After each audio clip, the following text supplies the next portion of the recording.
So hello and welcome everyone to Mușat and Asociații. It's a pleasure to have you here today, and I don't have much of a business speaking at this because I don't work in construction or energy, but I am playing the host. So I thought that I would say a few words regarding why this conference is important, not just to our firm, but to a much wider audience today. And thinking about this event, I was actually going back far away in my youth, when I actually had the opportunity to attend some courses at the Cluj Faculty of Philosophy. They were courses in avant-garde art, and they were the courses of Claude Carnot, a French anthropologist. And he was talking about how in the early 20th century, the Bolsheviks and then the Soviets used the construction of railways and energy to impress the uneducated poor, where they expanded these networks in the eastern parts of Russia. And that was construction and energy oriented inwards for propaganda that was later used to easily gather cannon fodder in the Second World War.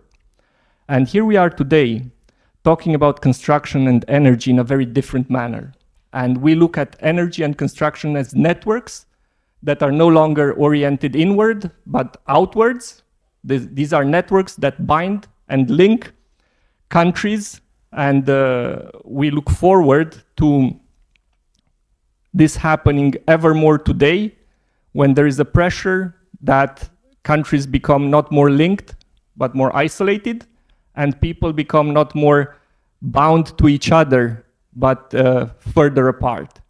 So in the context of also what happened in recent political events in Romania, I think that an event discussing the international aspects of how we can find identity, not in looking inwards and not in asking who we are by looking at who we were or what we believed in, but looking at who we are to others, and to especially to others who share the same values and our same interest in development and in taking these networks further, is a welcome event and of great importance to us all. So it is with great pleasure that I can say that this event, which was brought together with our good friends from Gately and our good friends from Juridice, whom I thank very much, will focus exactly on this, understanding more about how we can work together in an international network, especially in what concerns construction and energy disputes, but also the recovery of cross-border assets. So with this, I will give my thanks to everyone who helped put this event together, and wish you all a great day today. Thank you very much.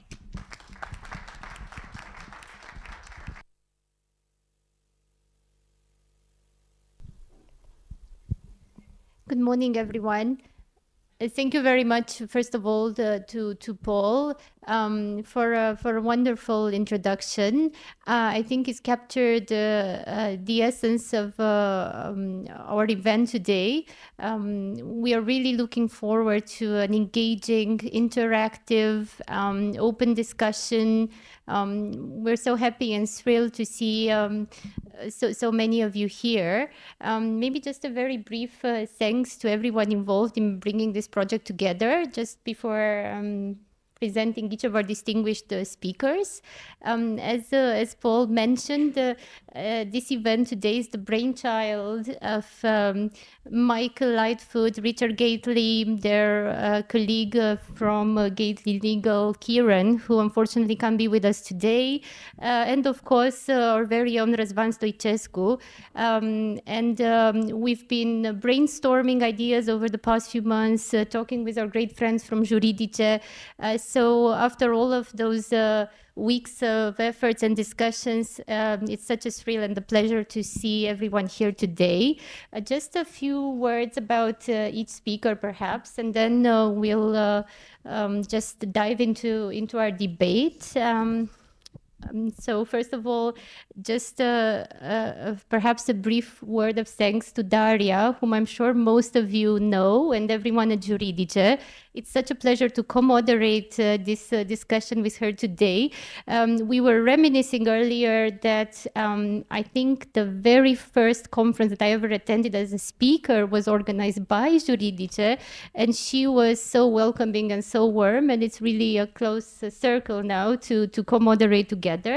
We've got Michael Lightfoot from Gately Legal. Michael is a dually qualified lawyer in England and Wales and in New York.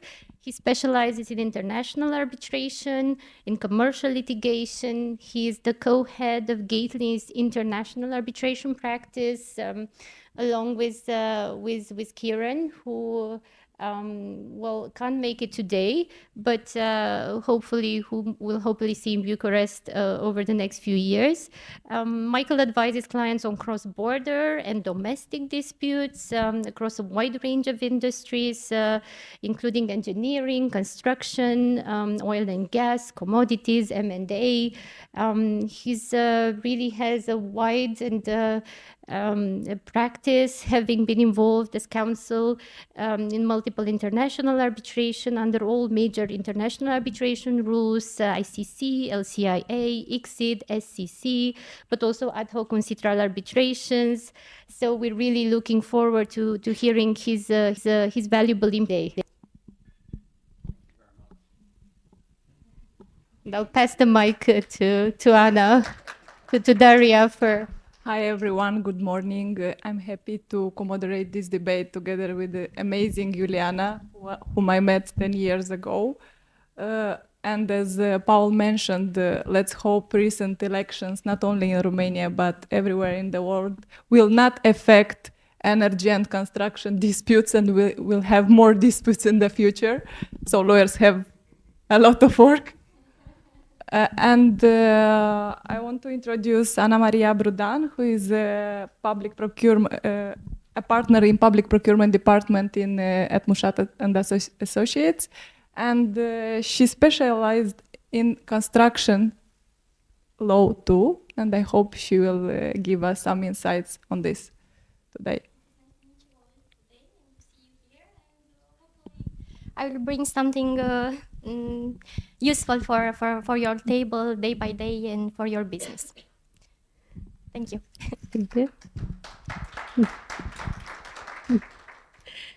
We also have with us, and very grateful to her for having accepted our invitation, Ana Sebov. She is a director and forensic services leader at PwC Romania. Ana has more than 20 years of experience in accounting, in finance, at both local and international level. Again, she specializes in multiple industries, energy, real estate, pharma, construction, engineering, since 2007 especially. So she specialized in forensic accounting and compliance reviews. She brings here today the unique and very useful vision of an expert in the construction and energy disputes. We'll pass the mic to Anna later on. Well, just briefly, so that you understand the type of expertise I have, given the many industries Juliana mentioned. Basically, I'm a quantum type of expert, so the person with the money, yeah? The most important person in the room, because everything in the end ends with some damages being paid or not. And thank you very much for the invitation. I'm sure the debate will be a very, very good one. And the aim will be to give as many practical examples and many advice given our experience in international arbitration. I want to introduce Ovidiu Dumitru, who is the Dean of Faculty of Law at the University of Economic Studies of Bucharest, a young but very promising Law University. And Ovidiu also is a friend of Juridice. I'm happy he is today with us. He's also an expert in construction law, and he founded many years ago an association for construction law and was the president of this association. Yeah, I have been the president for 2 mandates, 8 years. And yes, I'm one of the founders, not a president anymore, not a chairman. This year I ended also my career, let's say, at European levels. I've been for 6 years the member of the European Society of Construction Law Board. And for 8 years, as I said, but I ended my mandate 2 years ago. But I think here, as I mentioned, Daria, I'm more as a friend of Juridice and being at some of the debates on construction when we started our society. A society which in time went from several members to almost 100. And among them we have mainly lawyers, but also consulting engineers, even architects. So yes, we try to have, and from the beginning we try somehow to manage to have more professions there. So I'll try to get involved in the debate in a way or another. I have to tell you that now I'm on the contractor side, but I'll try to be objective in the topics that you raised today, and maybe add some value if possible. Thank you. Thank you. So I think we can start this debate today, and we want you to enjoy the event. Also, the event is live streamed on Juridice, so we have with us almost 1,000 people who are watching, and let's hope it will be more. So let's start the debate. Excellent. So we were, because the topic says it all, it's construction and energy disputes. It's undisputable that construction disputes can dramatically and substantially impact the progress of works. They have ramifications on the contractors, on the subcontractors. So the first questions that I think comes to mind is, how can disputes be avoided and how can the effects be mitigated for the parties? Perhaps we'll turn to Michael for this question. Yes, of course. And thank you again for the very kind introduction at the start. I'm going to give my view from a practitioner's perspective in the UK and internationally. I'm aware that the construction industry is slightly different in Romania than perhaps it is the UK and other countries, in that public procurement isn't as big a sector as what it is here, with most of the industry essentially being privatized. So some of the issues that I raise might not be as pertinent to the Romanian market, but might raise some useful pointers to stand in contrast to what perhaps you might otherwise say. So in terms of mitigating risks and preventing disputes, I think the first thing you have to start with is the construction contract itself. Construction projects are unique, they're collaborative, they rely on parties working together. If the construction contract is executed in a way which is skewed heavily towards the employer, which is often the case, it can lead to real problems down the line. That often happens, and I've seen it often happen, because contractors could be poorly resourced in terms of lawyers when they're negotiating the agreements, and they may not just foresee some things that a more sophisticated party on the other side of an employer with financial resources might see. And so I've seen that happen quite regularly in some construction contracts, and it's led to disputes. Another problem that often arises is important clauses being drafted at midnight just before a deal closes, often in difficult project finance deals. Inevitably, and to my frustration being a disputes lawyer, the dispute resolution clause is often a mess. I just finished an adjudication recently relating to a major power project in the UK involving a listed construction company in Europe, and the dispute resolution clause, it didn't include an exclusive jurisdiction forum, and it included no governing law clause either, which was astonishing. The project was located in the UK, so it was assumed that English law applied, but that kind of thing is not uncommon. So the first way to mitigate risks and avoid delays is to focus on the contract and the way in which it's executed. the other important thing in my experience, and it goes hand in hand with the process of executing the agreement, is the baseline schedule for the works. Agreeing the baseline schedule at the start is important for two reasons. First of all, it's a management tool to plan the schedule of the works and identify when critical activities need to take place. And it keeps all the participants on board, and they know exactly where their work fits into the schedule of events and what they can expect. And then, of course, it's important later on when it comes to disputes. So the baseline schedule is only the start. In fact, what's really important is how it's updated over the course of the project. And again, so many construction disputes emerge because of inaccurate updates to the baseline schedule being made, or no updates to the baseline schedule being made. If you have a good baseline schedule that's being updated over the course of the project, you go to a dispute, the delay expert's job is a lot easier, and you can do what's often called an as-planned versus as-built analysis, which essentially looks at what the baseline schedule was at the beginning, what it was at the end, with all the delay events put in during the course of the works, and you should have quite a clear critical path and an understanding of where delays arose and who caused them. In a worst case scenario, you might have to retrospectively produce a baseline schedule, and that's what's called a collapsed as-built, and that becomes really, really difficult and a mess. Tribunals find it difficult to rely on that methodology. It's difficult to show the logic links between different items of work. So the baseline schedule is the next key thing that I would say is critical to the success of the construction project.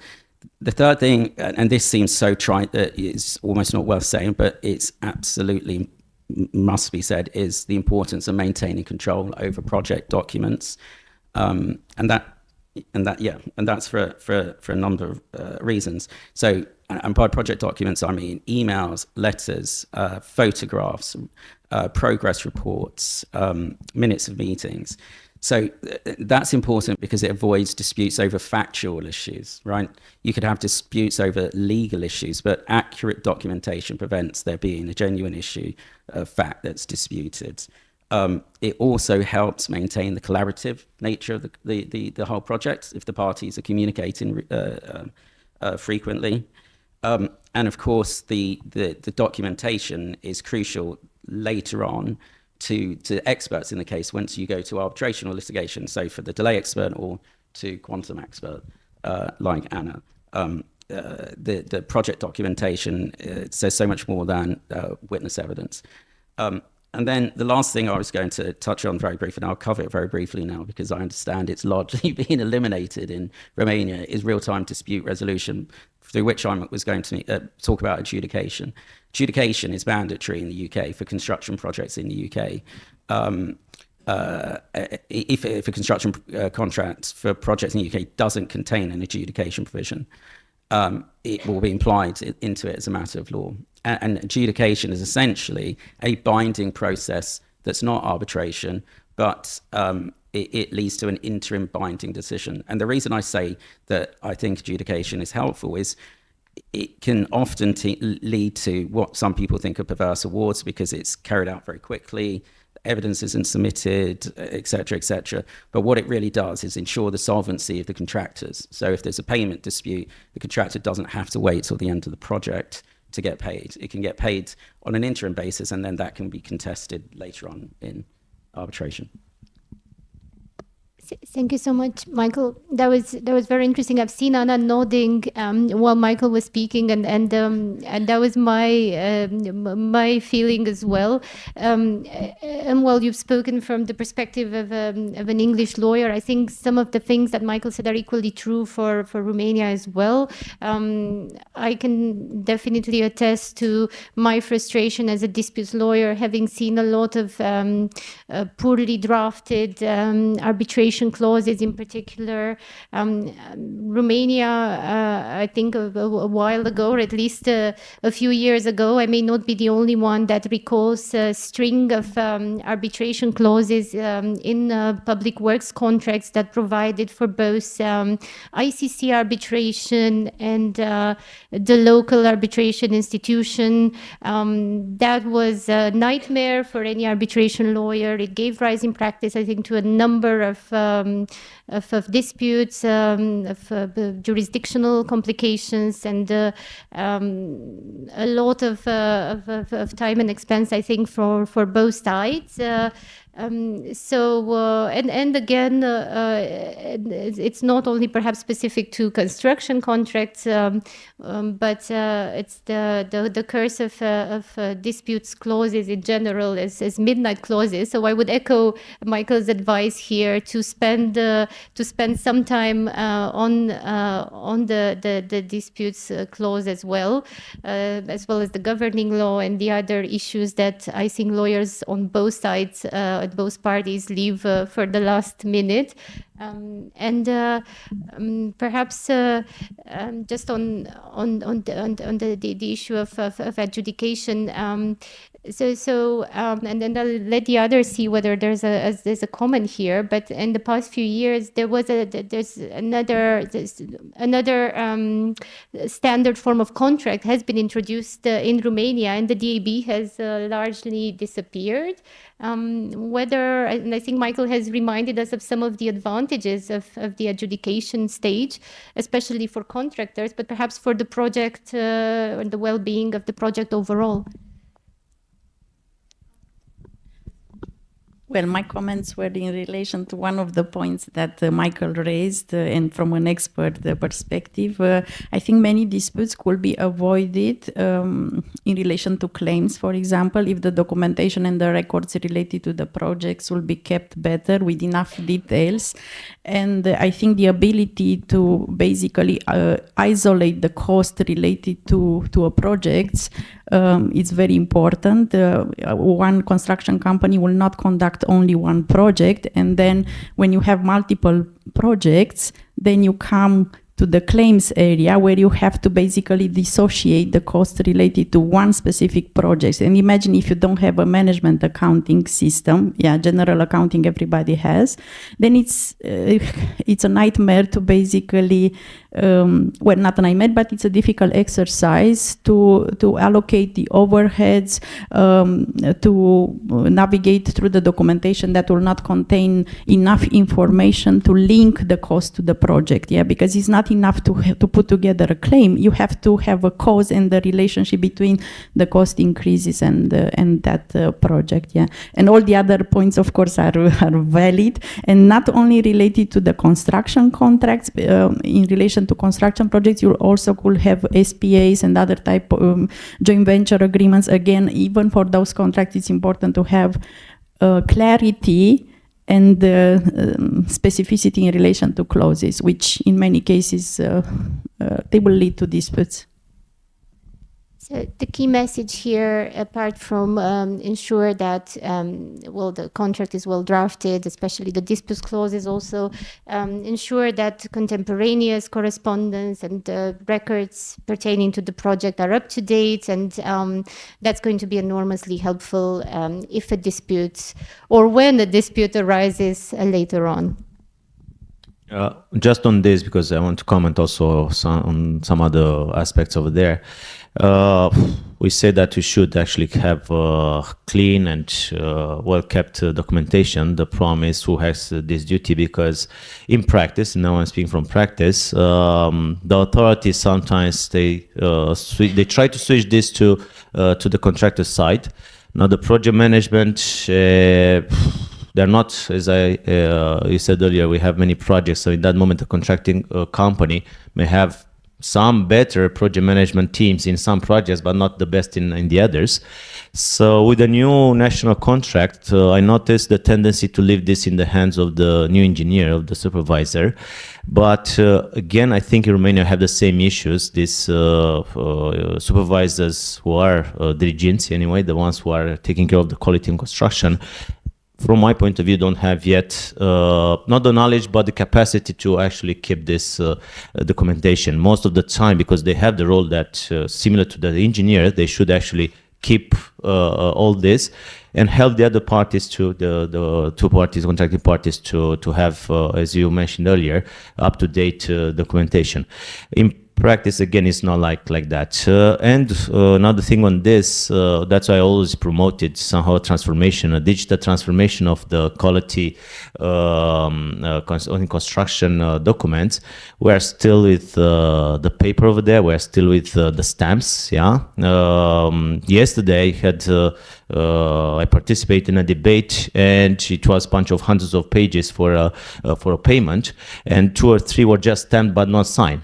Another week or 2 just to go through all the professionals that should sign over there. Imagine if you have a monument, for instance, you may have from 5 to 15 specialists that have to stamp and sign the documentation for a payment. Imagine just the traveling all over Romania just to get that. It's impossible to think that they actually went, all of them, in the site and actually checked what happened over there. I don't want to go very deep in this because anyway, in that moment we'll start asking some questions, but I think when you say we should keep a good documentation, think practically how this should happen in Romania, at least in our reality, because we have to accept the reality. Just on this I want to comment, sorry. Is it possible to sign with electronic signature? As a signature. The problem is that the supervisors ask, you have the stamp, especially the ones on monuments and the ones on different specialized works. We have the special stamp from the inspectorate, yeah, on this. And most of the, at least this is my experience, most of the supervisors ask also for that. So not only the digital signature of the specialist, yeah. I think it will be a process. Yes. It's not that easy, but we will come there with new technologies and, of course, with the involvement of state and all the parties. Yeah. We can work on this together to improve things and digitalize everything. Can I just ask one question about documentation? When it comes to things like lots of construction contracts contain notification requirements to bring certain claims. So, for example, variation claims, claims based on change orders might be required to be reduced to writing, or a delay claim might be contingent on putting a notice in. Is that something? Is that strictly applied in Romania and Romanian law, or is some leeway given to the contractor? Because there has to be a balance sometimes. Sometimes something can be very critical on a project, and the foreman will just say, "Look, go and do that, and we'll agree this later." And then there's a dispute about whether that was in scope, varied within the contract, or out of scope. How does Romanian law approach those document issues and notifications? Do you want to take this? From my point of view, it's very important what kind of work, if you speak about design and build or just execution, just build. But in public procurement, imagine if you have something that intervenes, you have a variation, and in that moment we need the agreement of the employer on continuing the works from the technical point of view, and of course the economical point of view. So in that moment, the designer may come and say, okay, you have to change this. But if this implies also a change of the kind idea of adding anyway something, in that moment you need an agreement on this, both technical and economical, because it influences the budget, and we are speaking about public spending here.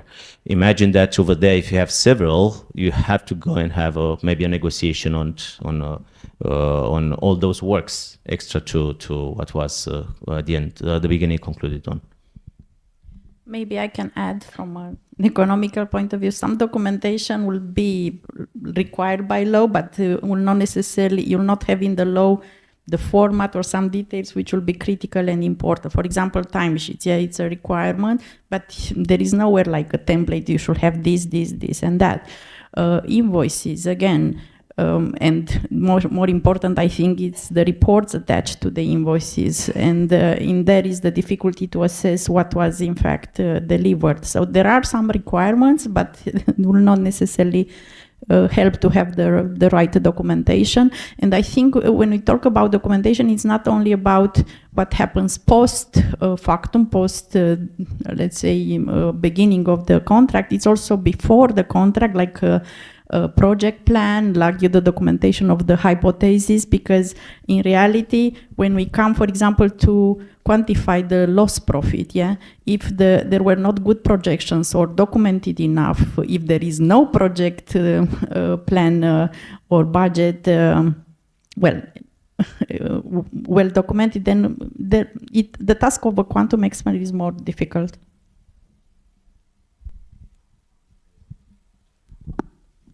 I want to ask Anna Maria, because as I mentioned, she's a partner in public procurement department. From her experience, because construction disputes often arise in connection with public procurement, and what steps need to be taken in early tender stages to prevent later disputes? So from my perspective, and this is a topic that is emphasized each day to our usual clients, but I'm saying now for other clients, for other operators, for other legal consultants, that prevention is key. And prevention means that the tender documentation is very well assessed from the very beginning. Tender documentation means, as we all know, or we found today, is comprised by qualification criteria, by technical specification book, and also by contractual terms and conditions.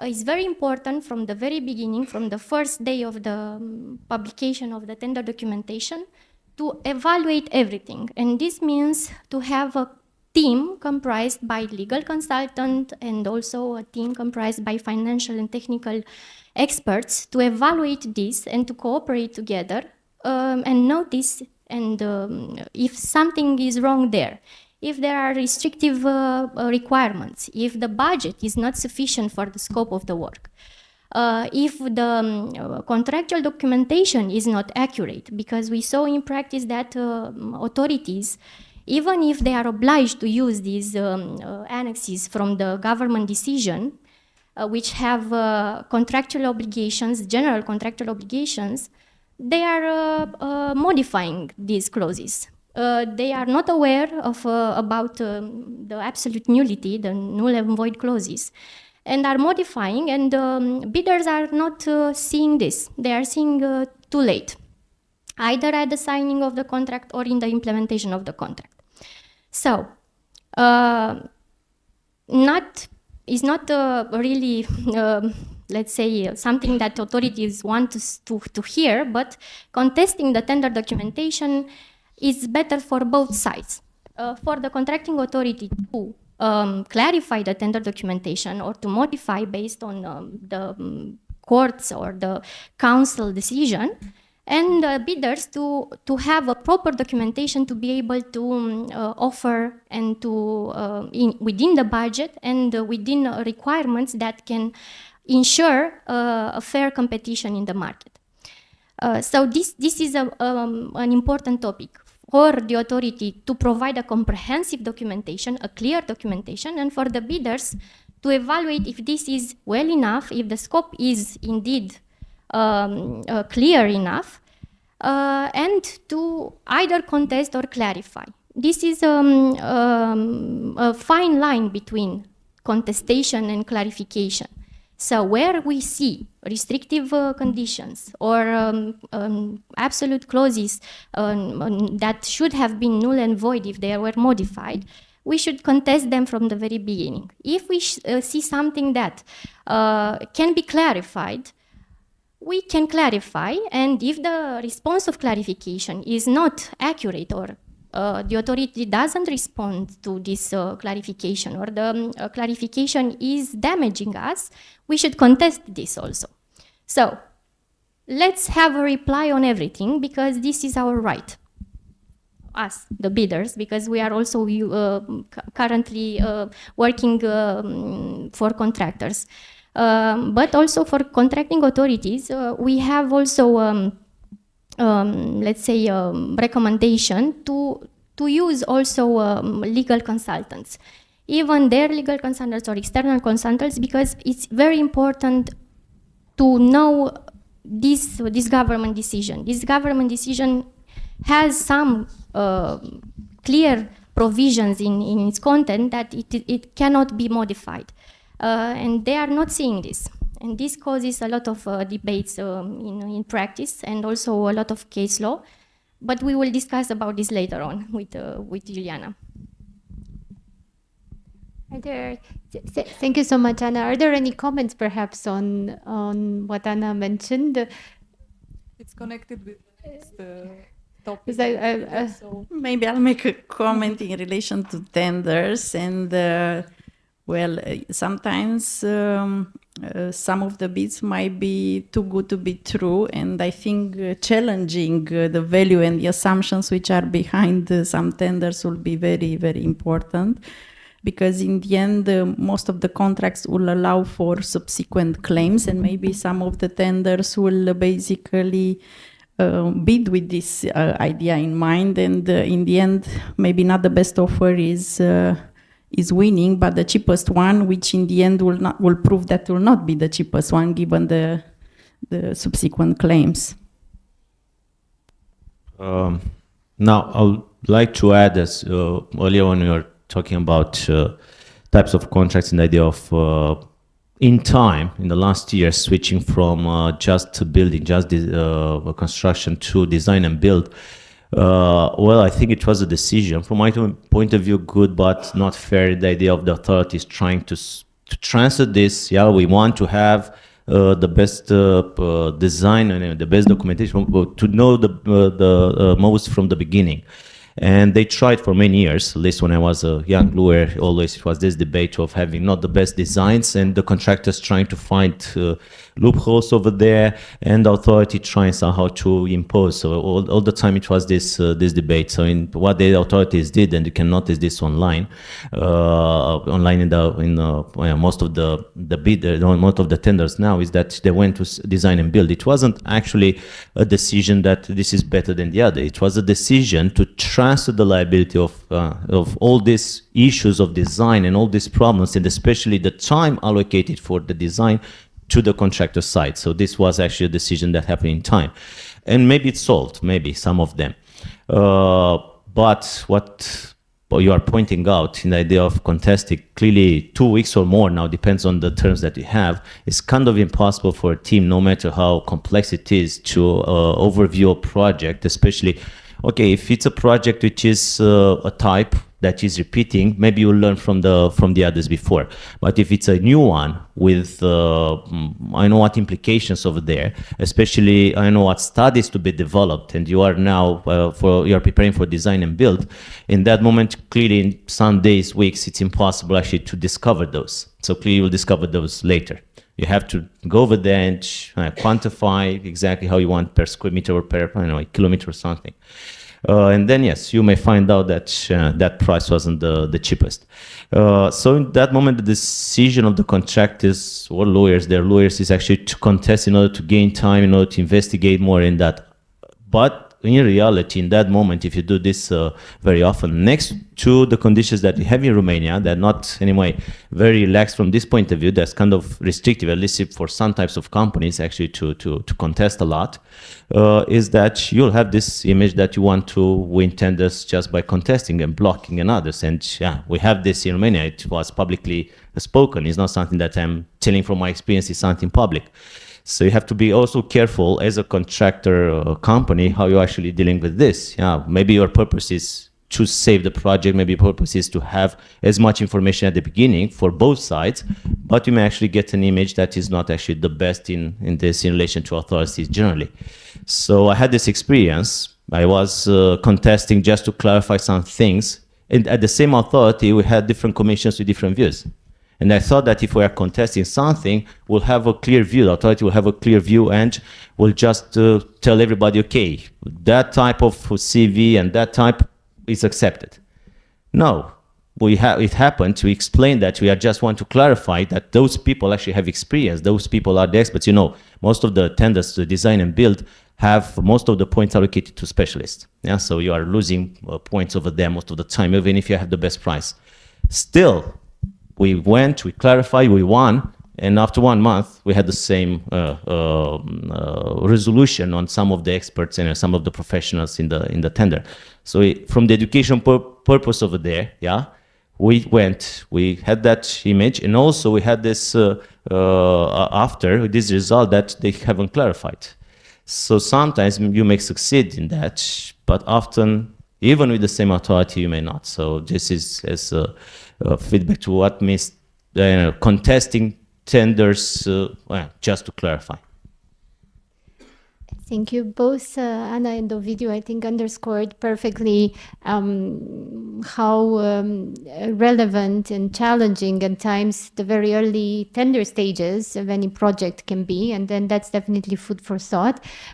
Perhaps moving on to the actual contract stage and looking at the type of disputes that can arise, we can turn to our co-panelists on their views on the particular type of claims that we can encounter.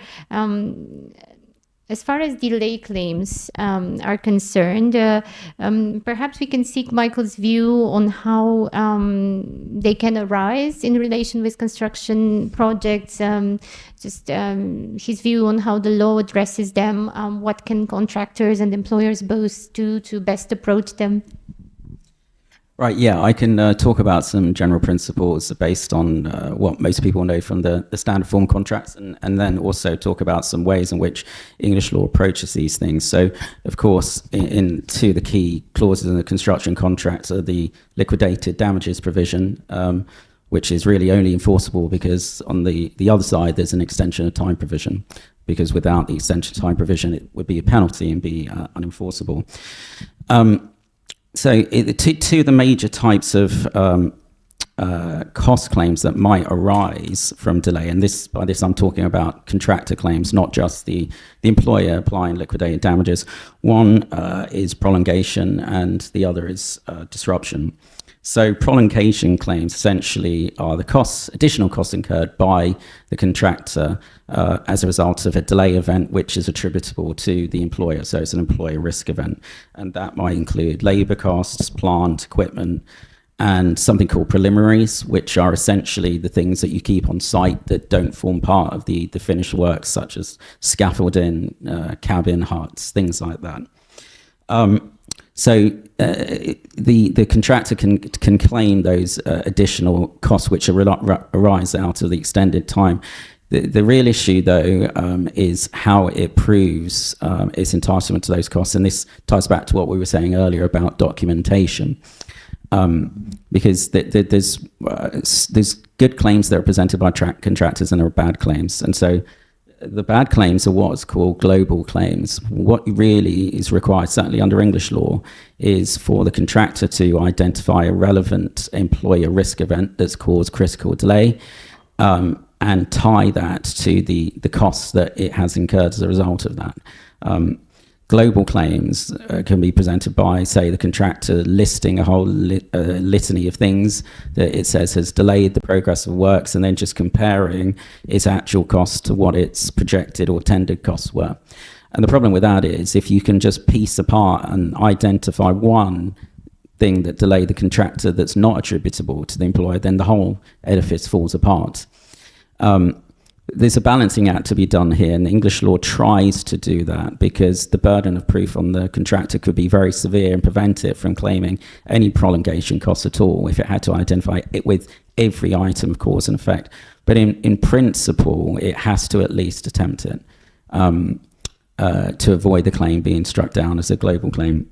The other claim, disruption claims, they are often put together with delay claims. In fact, these kind of claims are often called delay and disruption claims, but they're slightly different. Disruption doesn't require delay at all. It doesn't require the end date of the project to have been pushed out. What production claims are based on is where the sequence of works is being disrupted, so that the contractor has acquired additional costs by working out of sequence. The same kind of principles apply as what we were just talking about with claims for prolongation. You need good documents. You need to show the acts of disruption. And in fact, I won't go down into the depths of this because it can get complicated. And Anna, maybe you can talk about the measured mile analysis, but it can be quite difficult to show disruption because what you are essentially saying is, I was less productive. And so showing your actual production levels against what they were anticipated to be or what they would have been had the act of disruption not been there can be quite difficult. That all said, the key is to maintain as many documents and contemporaneous documents as possible to assist the experts like Anna. Well, this kind of, just taking the example with the productivity and proving it, it very much depends on the history of that company. And this is, in fact, a good piece of evidence showing the productivity on other projects or historically. And to the extent there are benchmarks that will also help to basically to show evidence that will sustain the claim. In relation to delays claims, maybe I can add what I've seen in practice, and I think all of us see that there are very different numbers between the values that the expert of the claimants and the expert of the respondents will put forward. Well, we as PwC, we have recently launched a study in which we have analyzed like 180 awards, which show that in fact the value which is put forward by the respondents is like 10% out of the value which is put forward by the claimants, and so it's a huge gap. The expectation will be that the tribunal will come to half, to meet in the middle, but in fact, this study showed that is not so. In average, at least in the last cases, the tribunal awarded like 40% of what was claimed. In the construction area, I will say, at least in relation to the cost, there are gaps, but I wouldn't say the 10% rule applies. The key differences will come from the method which is used, like do you use standard cost according to the contract? Well, it depends on what the contract is saying as well. Or do you use actual cost? But then do you take the actual cost as they are? Because there could be differences and higher cost or lower cost because of other reasons like market evolution, prices evolutions, or your own inefficiencies. So the analysis could be very complex and very, very interesting. Yeah. Thank you, Anna. And I think you've brought an expert's view on the difficulties relating to the quantum side and the evidentiary matters when the dispute actually arises. Now you've mentioned the claimants, the claimants expert and the respondents expert, and that's clearly two for arbitration. I wonder if it's how would you view that in a traditional court dispute? Because I think definitely in terms of evidentiary, from an evidentiary perspective and the type of expert report that you can provide, I think both parties are more limited, I expect, but you might have a better view here. Well, there are clearly differences between arbitration and traditional litigation. In the sense that in the traditional litigation, you'll have the judge that will appoint basically the expert. Of course, each party can have expert party to assist in the process. I think there is more freedom when it comes to arbitration, in the sense that the parties will basically select and work with an expert. Well, the criteria which should apply to both cases is independence, to have the right experience, to the right credentials, and not to be an advocate, which should be something which should be common to both cases. There is also another difference between the two instances, in the sense that at least in Romania, I don't know how it is in UK, in the traditional court, normally, unless you don't really have the experience within a certain area, the expert should be the one from the list which is approved by the Ministry of Justice. So for example, if somebody is not approved by the ministry, even if you have the right experience, the right credentials, you will not be able to be appointed. Yeah. From my experience, also the methods that are used by the arbitration are different from the litigation, in the sense that I didn't see an arbitration in which the expert will not be a witness and will basically sustain the report and the evidence, and maybe be part of a conference, of a hot tub, yeah, how it's called, to the extent the opinions are very different. In the traditional litigation, at least in Romania, you rarely see the expert being brought in front of the court and being challenged by all parties, which is again something that will make a difference, in the sense that if the expert is brought forward, only the judge will basically challenge the expert. I don't know how it is in UK, but I just presented.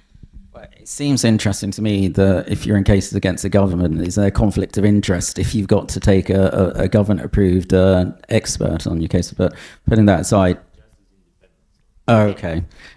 So, but no. In the adversarial system in the UK, it's entirely within the hands of the parties. Obviously, how you retain experts and ensuring their independence is quite critical. And this has been quite hotly debated recently, I think, in international arbitration.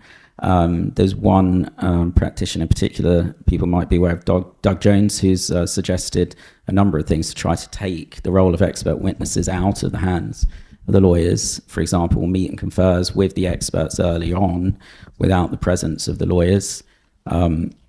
I don't think I'd agree to that. I think I'd be negligent if I agreed to that. But it's been suggested. And of course, there are other ways that tribunals can try to get through the differences between the experts and try and reach some form of common ground by, say, hot tubbing.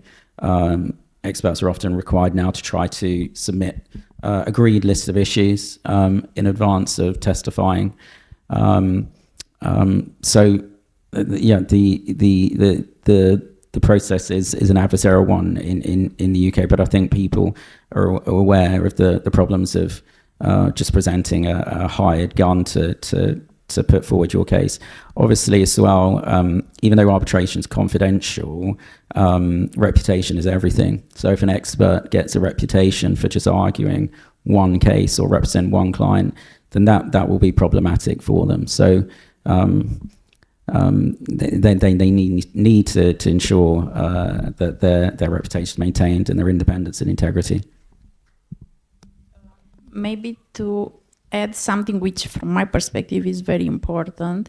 I mean, there could be very good experts in the sense of knowledge, and this is why I think I appreciate more the arbitration, that you can basically select and see how the expert also communicates and present, because you can have very good knowledge, but if you are not able to present in a clear and concise manner your expertise, a lot of the value brought by your knowledge will be basically lost.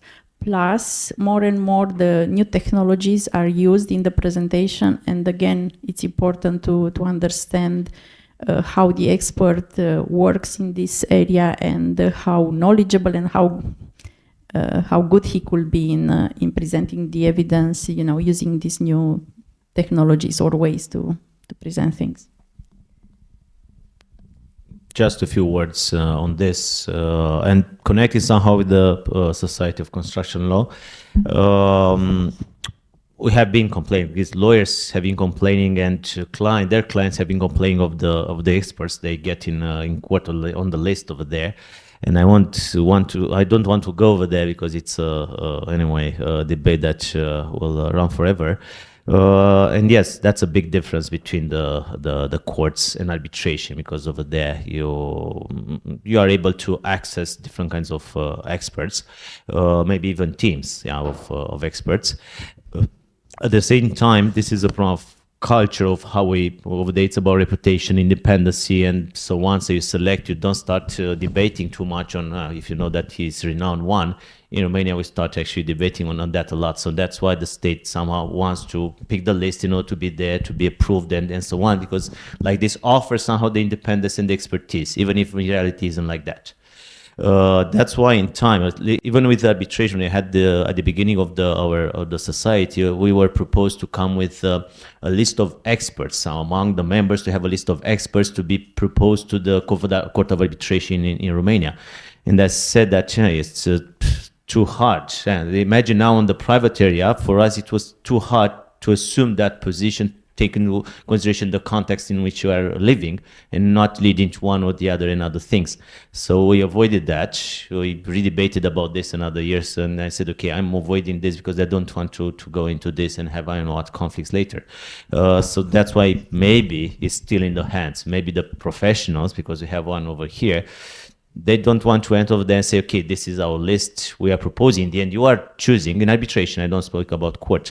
And from there, maybe go later to court and have this kind of professional NGOs or professional lists from where you can pick. So again, it's a problem of culture in our evolution from 92 to now. Sorry. I don't want to monopolize the conversation, but I have two more points to add in here. Sometimes some expertise require two types of knowledge. For example, in the construction area, you'll not have the quantum expert working alone. He will have to work closely with the technical experts, because he will be an accountant or evaluator in most of the cases, but he will need clarity from the technical experts, and it's important basically to have the collaboration between the two. And the second point, and this is not only in the construction, it's in other areas. And when we will come to electricity, I will give an example in which I will not have survived without the technical expert explaining some specificity of the market, of the electricity market. And the second point I want to make, because Ovidiu mentioned that most of the experts will work with team, okay, but in the end they will have to assume the work and the conclusions, and this has to be very well managed and by both lawyers and the clients, because in the end the team will not be present to present. I want to ask Ana Maria, from her experience, what kind of disputes she encountered here in Romania, construction field? Thank you. Oh, many. I will discuss today only about those arriving from prevention, because today I'm on prevention side. And from the recent cases, I will discuss about two topics. One is envisaging this detailed scope of work. And why it's important? Because we had a procedure where one of our clients participated in, and it was very good that it was in the 10 days period when he noticed that even if the scope of the tender was execution of works, inside the technical specification books, it appears that it should have also presented within the budget and within its responsibility of sole executant, also some part of the designs. So this part of the design, which was for gas and for electrical installation, was not part of the design project that should have been completed also with these two type of projects from the very beginning. So we managed to see this from the very beginning. We managed to contest the documentation and to cancel the tender, because this was the only solution, because from 2 points of view, because this couldn't have been the responsibility of the executant, it was the responsibility of the designer, and second, it was not comprised in the estimated value. The tender was cancelled, was relaunched in a proper way, and now it's in its course. So this is a topic of prevention and how we should act promptly. Also, another topic we are currently working on, and we are working on different kind of works, both on civil works, but also on military works. We will not discuss about the military topic, but for the civil topic, we had a case where the contractual documentation provided in the adjustment mechanism another type of interpreting the clause than the one that was provided as general condition into the government decision 1 of 2018. And here we had interesting outcome from the courts. One of the court said that it's null and void, and the clause should be stated and should be seen as it is in the government decision, because this is the actual effect of the null and void clauses. But the other court, the court who considered this with definitive effect, said that no, even if it can be interpreted as null and void, it was like this from the very beginning in the tender documentation. The bidders know it like this, and they submitted the offers knowing this clause in this restrictive way of interpreting the adjustments, and said, no, you assume this in this content, and we cannot reinstate it into the initial general condition. Because this was unfair, it would have been a different position from the other bidders, or other participants could have been participated in if they'd known this clause in this more favorable way you are now trying to obtain. So yes, we have already an unitary interpretation on some clauses. Interesting clauses. Adjustment of prices is one of the most important in constructions, because materials, human resources, everything is changing day by day, and everything is increasing, and is one of the essential topics in construction.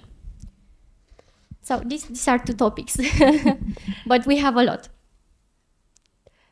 Thank you. I think both Anna and Michael really highlighted some of the key issues and disputes that can arise out of construction, engineering, public works contracts. I've seen people nodding in the audience, and I think this is something that we can definitely continue debating later on during the break, or if there are questions, we are open to them.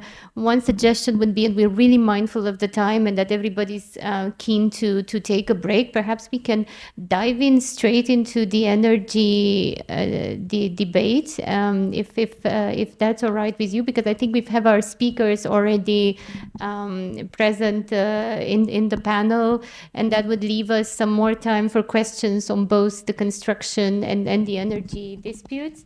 Would that be all right, Michael? And now that I'm looking at you, I think perhaps you can offer us an introduction on our discussion on energy today. And one of the I think key and hot topics today is definitely the renewables sector. So one main issue to lead us into the debate on energy today would be if there are any distinctive features to disputes specific to the renewable sector.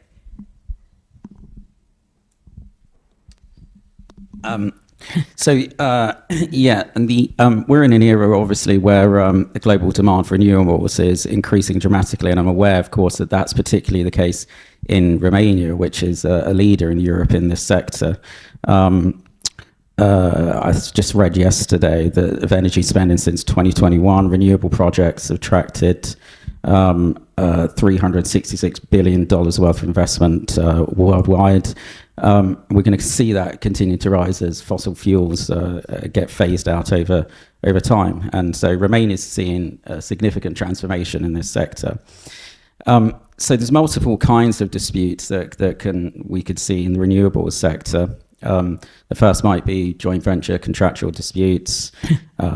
Expenditure in the sector is extremely high, involves numerous stakeholders. It's ripe for disputes around who pays for what and where liabilities lie. One of the unique things about renewable energy disputes, I think, relates to the fact that we've got new technologies which might not have been previously deployed. And new technologies increasingly deployed in difficult environments. So take into account, for example, offshore wind farms. where the environmental conditions can be very difficult. And some of these offshore wind farms can be very, very, very complex. Some are attached to the seabed, some are semi-submersible and floating structures. And so there's already been a rise, and we've seen some cases in England around disputes around the quality of materials related to new technologies and perceived differences between the parties over specifications for certain constructed products. Related to that, with new products, we're going to see rises in disputes arising from supply chains that produce the materials necessary to construct these structures like wind farms. Of course, we've seen that happen significantly recently as a result of the disruption arising from the war between Russia and Ukraine. And related to that, there's going to be an area which not necessarily everyone has forecast, but I think a large growth of disputes in the extractive industries. And that's because we're going to have to find the materials to build these new technologies. And that's particularly the case, say, for example, with energy storage solutions. We could see a rise of disputes in the extractive and mining sectors. And you'll have the whole host, of course, of typical construction issues that arise as on any other project. So delays, disruptions, variations, defects, and all the like. So those are all the commercial considerations. It would be amiss of me not to talk briefly or just mention briefly disputes arising from state promotion of renewables, which of course I think is a big issue here. In Romania, there has been, as well in Spain, both countries have been on the receiving end of a lot of investment treaty arbitrations as a result of previously enforced or in place incentives being withdrawn, leading to some quite significant claims being brought against both countries. So there's a balancing act to be had for governments here, which is the desire to incentivize the growth of renewables within their countries, but also the risk of being tied into a regulatory regime and claims being brought against them subsequently when or if that changes. Thank you. Thank you, Michael. And I think Michael highlighted some of the key issues and disputes that both, I think, private and state actors are facing and can expect perhaps to face in the future, especially the number of investment disputes that have been brought against Romania as well as Spain, the Czech Republic, and other countries. Tying up on what Michael said, perhaps Anna, from an expert's point of view, I mean, what kind of claims do you encounter in your day-to-day practice? I mean, what are the type of claims that counsel and clients approach you with? Maybe before going to your question, I wanted to add something, preparing for today. I thought I will not only comment on the claims and the expert work, but also bring some other perspective. I looked to some reports, and a key difference that I've seen between the energy-related disputes and real estate-related ones. In relation to energy, like more than around 30% are investment treaty-related disputes, while for the real estate-related ones, only 8%. The remaining being commercial arbitration. I mean, if we are talking about arbitration, yeah. So I think this is basically related to what's happening in the area of SEG, for example. Yeah, there are many changes, climate changes, which impacts basically the provisions of all these treaties, which are pretty old. I think definitely before the climate changes were very actively brought on the table. In relation to claims, maybe I can give some examples that I've seen and I have been part of recently. Many of them are related to disruptions due to, for example, flooding. So this is really, really impacting, or maybe the dry weather as well.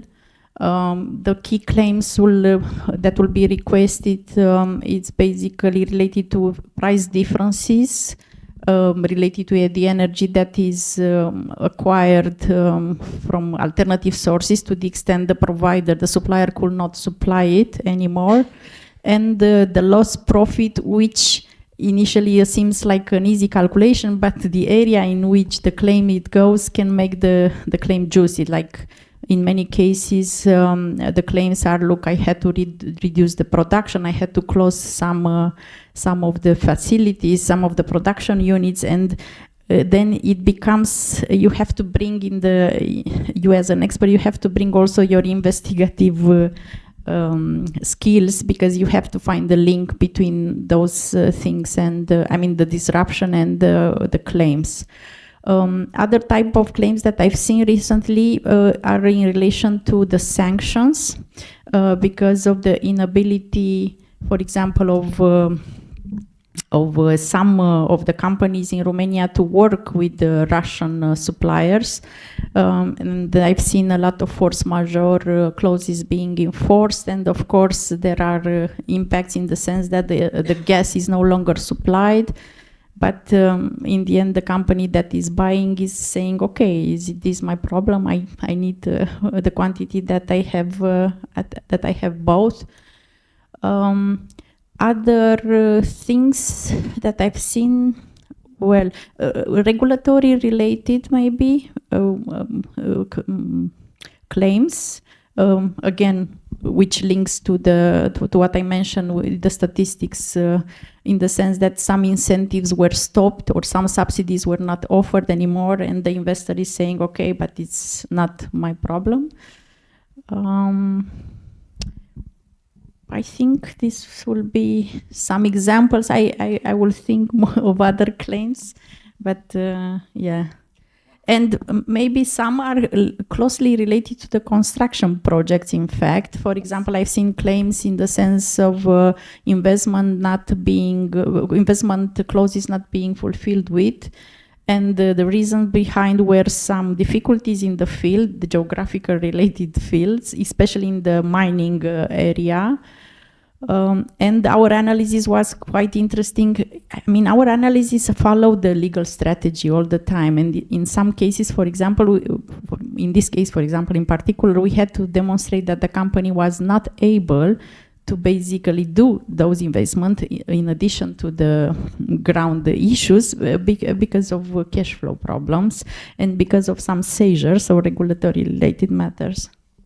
Yeah, I was just going to add, and this relates to it's part of a construction claim, but a lot of these renewable projects are in environmentally sensitive areas. So there's all permitting, regulatory stuff that comes along with that, which can of course also cause delay. Might in fact lead to the project not even starting to begin with. Certain observations and fieldwork carried out before construction it commences might look very different to what it does when the notice to start works is issued. So a lot of these cases arise in the context of environmentally sensitive situations.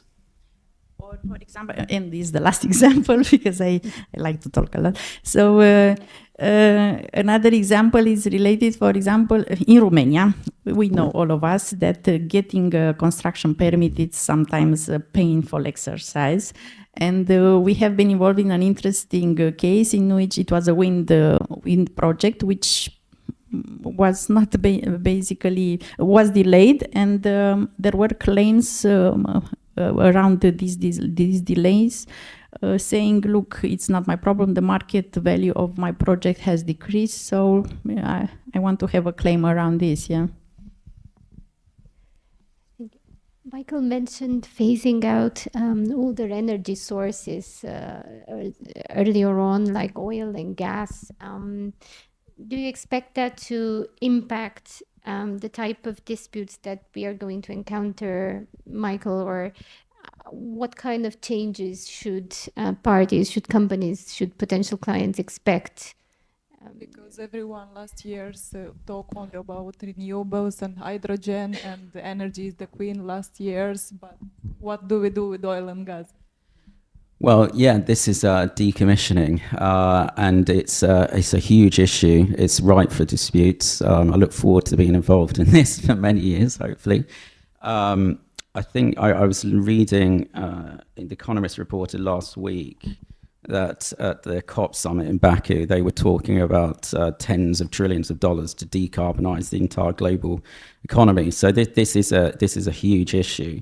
And it arises not just because of ESG and the drive towards, net zero, but it also comes about because of fossil fuel assets coming to the end of their natural life cycle. And there's already a bunch of cases around that.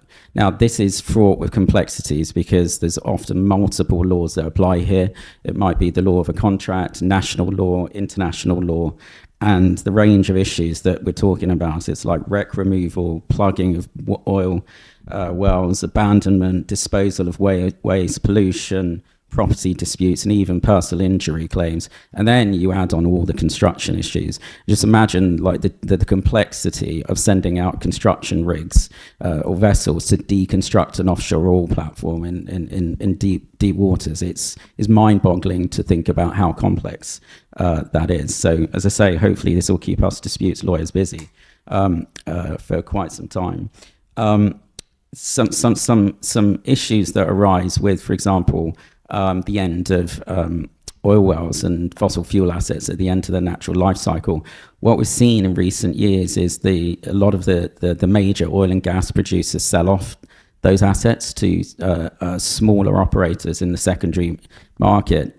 Someone might say cynically with a view to trying to avoid the decommissioning costs that they see down the line. And that itself can raise some problems if the smaller companies operating these assets don't foresee the risks involved in decommissioning or don't have the financial resources to perhaps address that. Then the question arises, who's going to pick up the bill? And governments globally are worried about them picking up the bills here when private industry cannot carry out or meet the financial burden of the of decommissioning itself. And then just a final point on that, I've been at some interesting panels recently where there were discussions around disputes in the context of M&A transactions, the kind I just talked about, where secondary traders have bought, say, oil assets in the secondary market on the understanding that there was, say, 7 years left of pumping left in that well. But in fact, it was much less. And what happens then is that decommissioning liability is brought forward much earlier. So they had projected revenues for years longer, but in fact, liabilities are brought forward much earlier. So there's a number of disputes arising, sort of post-M&A disputes, misrepresentation claims arising out of the sale of some of these assets in the secondary market. And I want to ask Anna about quantum-related matters, but I want her to explain about quantum because I do not know much about it. Well, quantum in the end, it's about giving a value to the claims which are made as part of the dispute. Yeah. Now.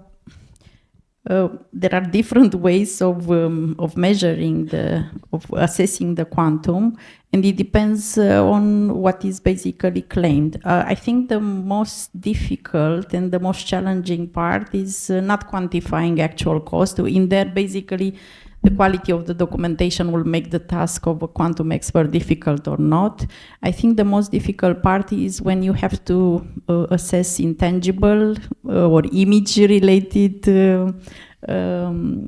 claims, and also the loss of profit, yeah, because when you talk about the loss of profit, normally the expert will start from some calculations which will be initially made by the clients, and in their view, it's a simple revenue lost. And by the way, I want to explain in here, and this should be for the lawyers and also for the clients, lost profit is not lost revenues. I mean, in the end, it's about putting the party in the position it will have been provided the dispute will not, or the breach will not have taken place. So it's not a simple exercise just taking the revenues. You have to take into consideration also the cost. But is it enough to take the revenues and the cost? No, it's not, because we are talking also about the real value, the money value. So you have to have the right cost associated to the revenues. So not all the costs the company will think you have to consider. You have to come to a reasonable margin, and that margin should be basically benchmark against comparable competitors. This is another important thing.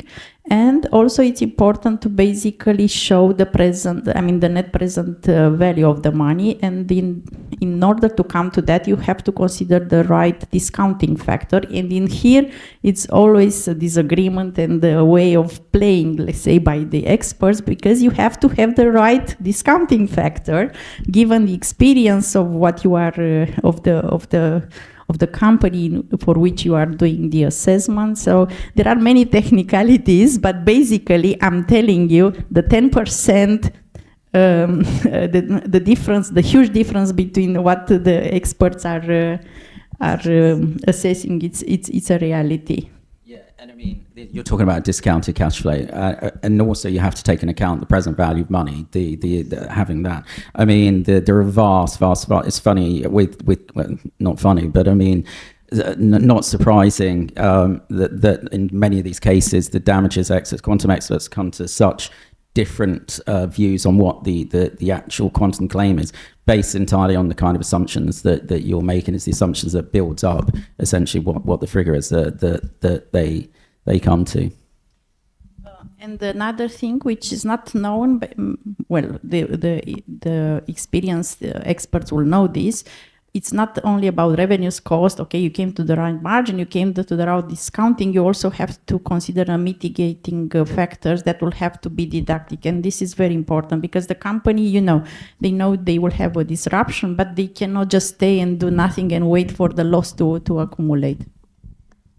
That was a fascinating dive into the complexities of energy-related disputes. We are mindful of the time. I think we had an ambitious scope for today's discussion on both construction and energy, but we are mindful of the time. We want to also to ensure that there is sufficient energy and time for the third panel, which, just as a sneak peek, is going to really address just novel issues that have received, I think, little attention in Romania. But before that, we really wanted to open the floor for questions. There were really interesting, timely elements discussed by the first speakers on the construction panel as well.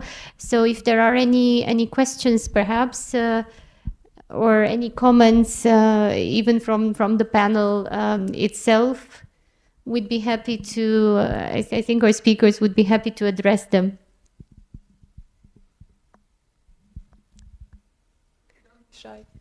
I think everybody's eager for the break. I want to ask Ovidiu if he wants to add something related to future trends in construction law. I won't go now and speak too much about the future, because I'm Because it's uncertain. we don't want to connect too much to these days and what's happening in Romania, so we'll avoid the list. As the scholars, we avoid actually entering any debates on this. What I wanted to, because at a certain moment I said that I'll have a second anyway, because Michael started, and always I hear this from my English friends in the idea of collaborative. When we launched the society, we had our first conference, and we had Richard Bailey, and we had two colleagues from Australia, Matthew Bellin and another colleague who actually came on their own, and they were mentioning it was over there some collaborative stand-up forms from UK, and also some others used in Australia. And I was explaining them at that moment that I cannot see this happening in Romania, but and I still cannot see it, but I think we made some steps. One, because we understood how can a stand-up form like FEDEC can help us. The more collaborative that we have in UK, of course, are even better. But anyway, at that moment, I think I presented something on the new engineering contract. And what I can say after this years, like 10 years in all these debates that we had with others from abroad, I think I drew the conclusion that it's also a problem of culture. Yeah, we made steps in public procurement. Of course, over there we had some directives, we had to transpose them. We adjusted in time anyway in the weather to still be some restrictions and some thresholds, but anyway, we made steps. And also I think with this new contract that by some of my some colleagues, lawyers or engineers is contested, the others actually are welcome. I think also we made some steps in a more collaborative type of contract and also partnership with employer and contractors. But there's still a lot to be made because you mentioned a lot of adjudication. Yes, we had it and not anyway, from my point of view. And it's something that we want, everybody wants, at least I'm pretty sure the ones in this room and online. But I think we have to change a lot this about the future of how we think, and not only the public authorities. All the time we start, and most of these debates, we throw rocks into authorities and the legislator. We want BIM now, yeah, the building information modeling. Well, we hardly use BIM in design. How can we actually impose them? And I noticed these days some, but I won't go over there because it's strange and some works, yeah. But most of the time I impose for different reasons and not the utility of BIM. Yeah? No, we have to get mature to understand the utility of BIM, to understand the utility of collaborative standard forms, and to understand them. And after that, maybe yes, we can actually make this step and have it, including the adjudication, which is a lot helpful during the evolution of the performance of the construction contract. So I think it's also about us, how we are. This is the reality. We made steps. We still have to make steps in one way or the other, and then maybe starting anyway engaging in these debates with the authorities or with the regulatory ones and all the others. So that would be a more objective view anyway, trying to tell my colleagues and all the others in the private area that we have also to do this kind of steps.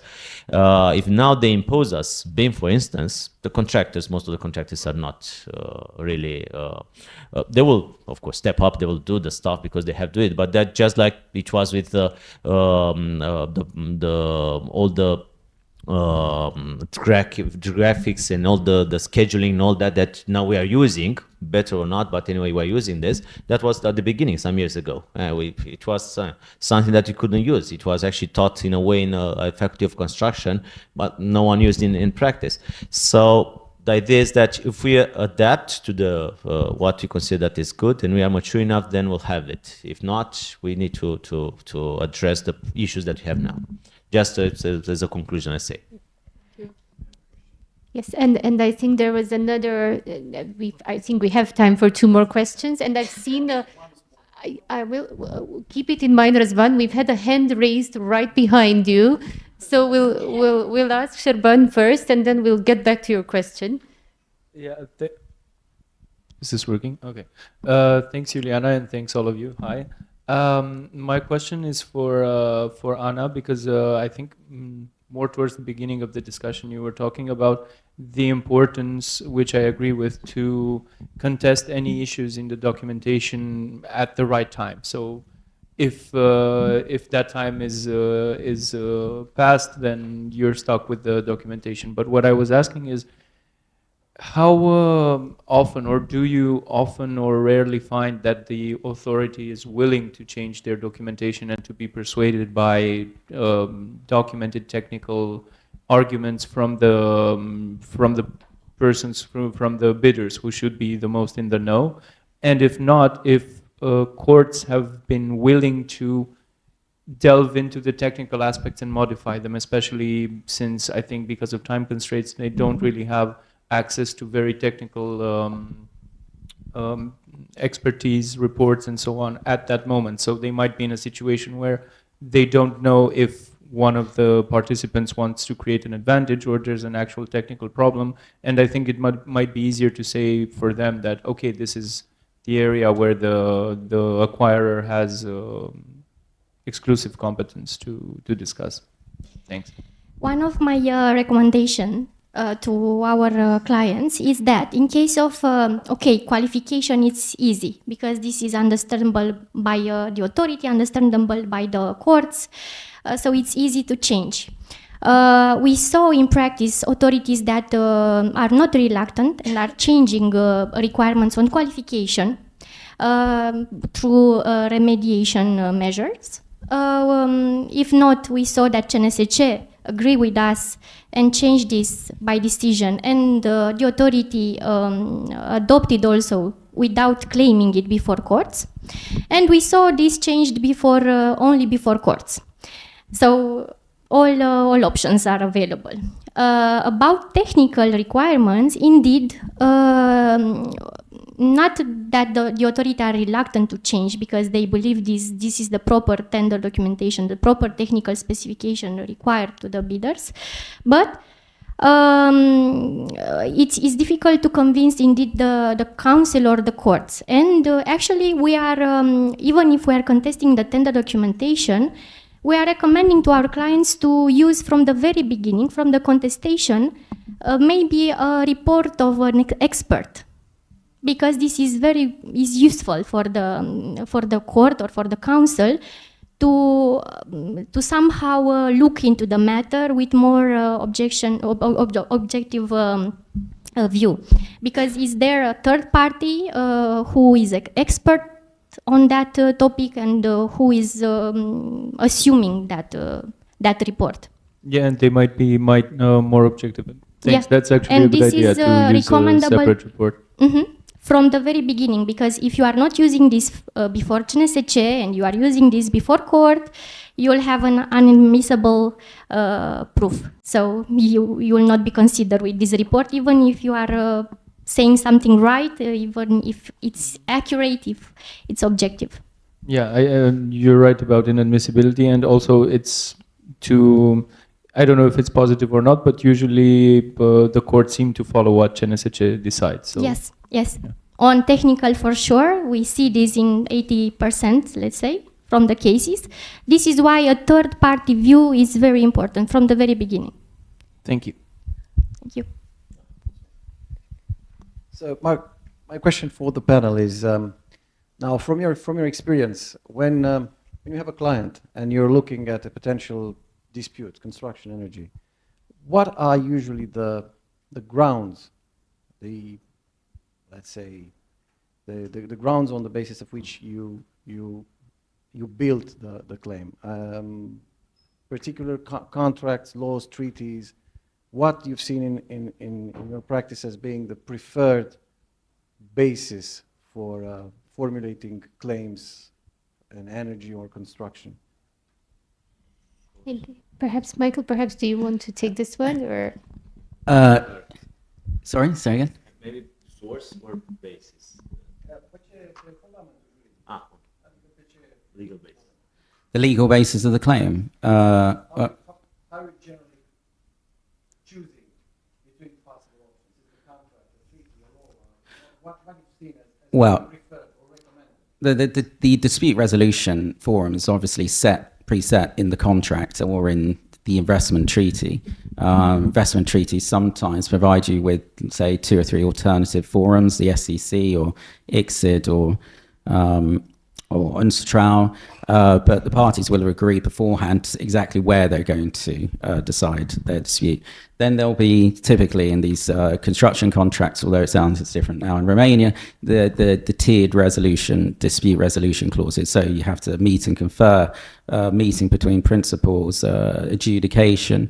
I mean, that's providing the parties all sorts of opportunities to try to resolve their dispute before going to arbitration. So if that is your preference, and lots of construction disputes, frankly, should be settled before going all the way to arbitration. There are many different fora to achieve that. In terms of putting together claims, the advantage obviously here is being the claimant, right? If you're the claimant, you have plenty of time to think about how you want to present your case, to assemble the evidence, talk to witnesses, think about all the applicable laws. It's much more difficult when you're the respondent and have a limited amount of time to respond to a claim. But I think it's very helpful to get some kind of claim assessors involved early on. So, for example, some people will pursue claims and use the same delay expert at the outset of the case whilst they're formulating their plea, same in a case, that they then put on the stand to testify later on. Now, I think there's potentially some problems with that, because if I was cross-examining that expert, I'd ask for disclosure of their of when they were instructed, and I'd ask them about their involvement in preparing the claim, and then attack their independence. There's some merit, I think, to having a separate claims assessor or delay assessor or even quantum to assist you for the purposes of, one, deciding whether to bring this claim at all, two, how to plead it and present it. And then you can then bring another expert who then essentially stress tests that in the proceedings and can credibly maintain their independence and impartiality. Does that help? I think that was very useful. We have one final question, I believe. Where's maybe? Oh, that's just the gentleman in the front.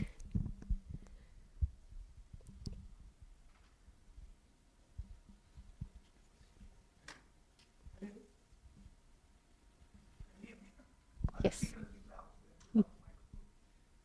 Oh, it should. Yes.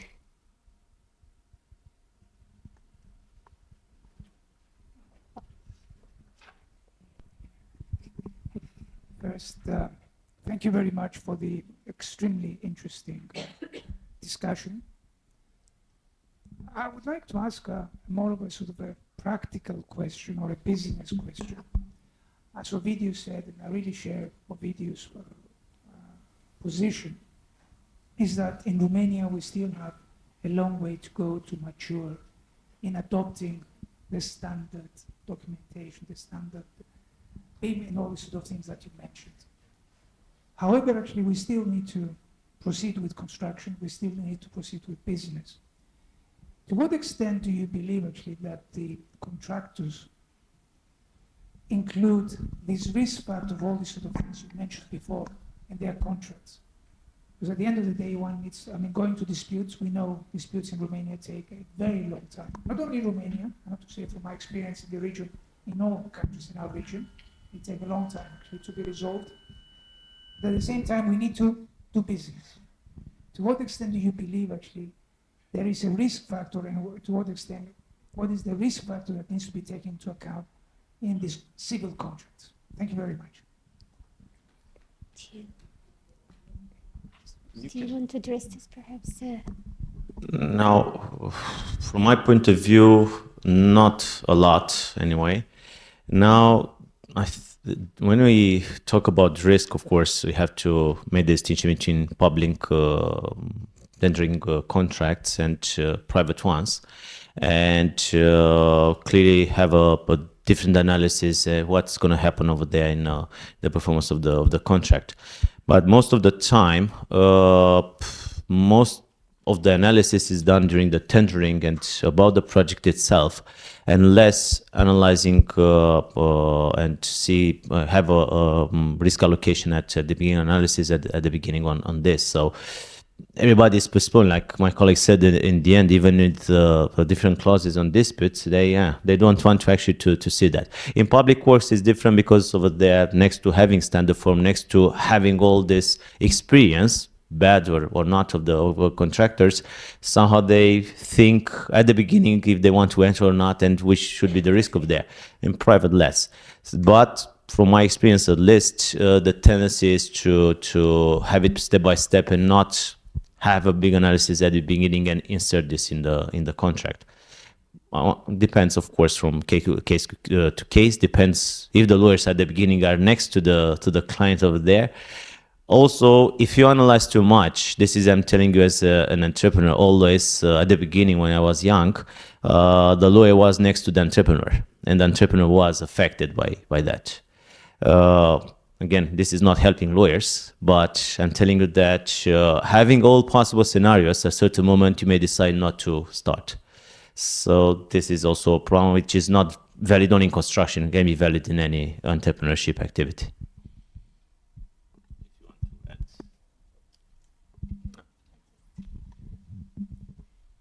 I think and then I think everyone is eager for the break.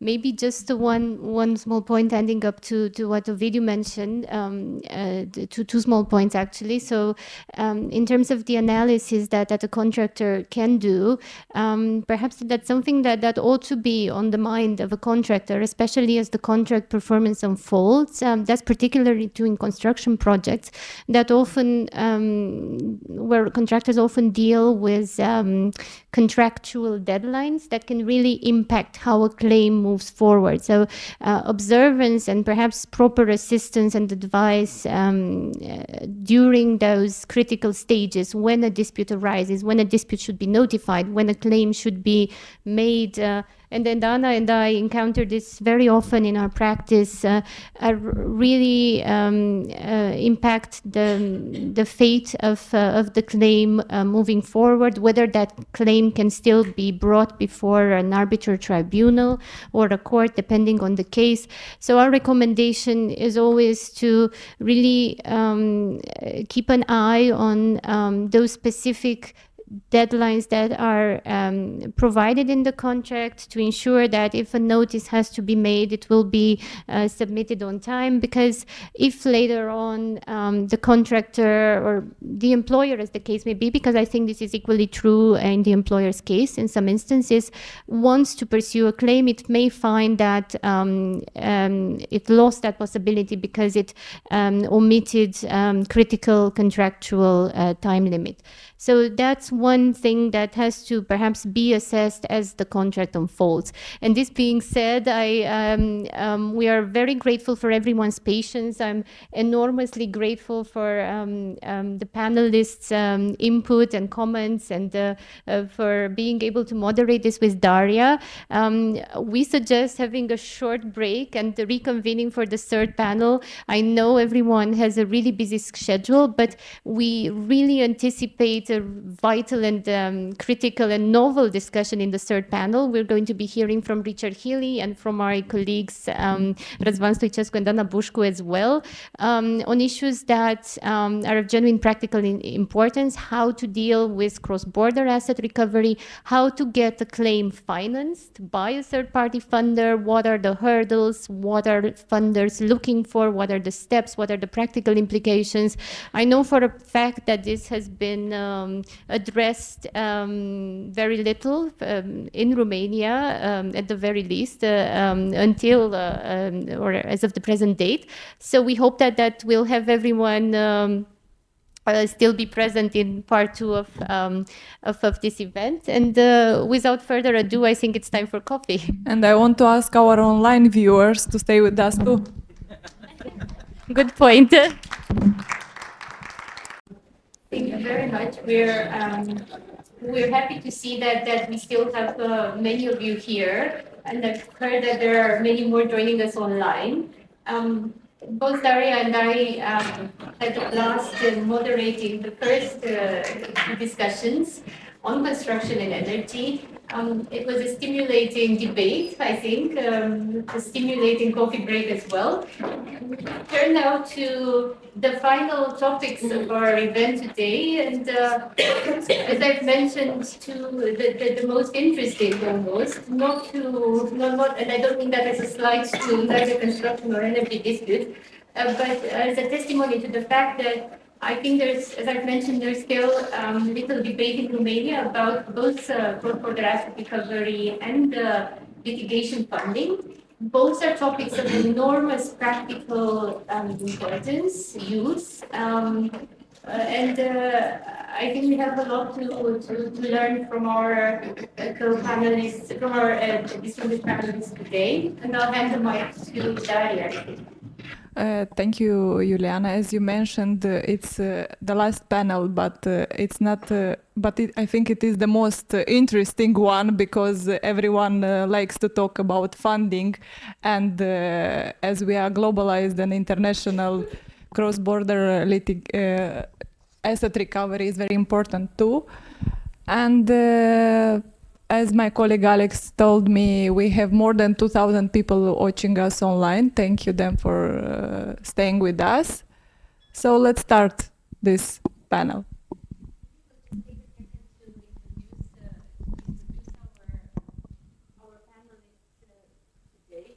I've run into a technical issue.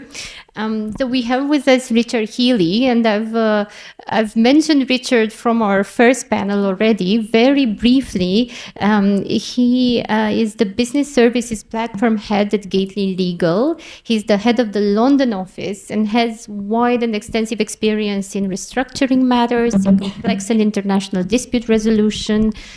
He brings a wealth of extraterritorial experience in asset protection, asset tracing, asset recovery, all topics that we are going to delve into today. He has represented parties in disputes in the High Court, in the LCIA, the London Court of International Arbitration, as well as before numerous overseas courts, including the Courts of Appeal of Hong Kong, Singapore, and Gibraltar.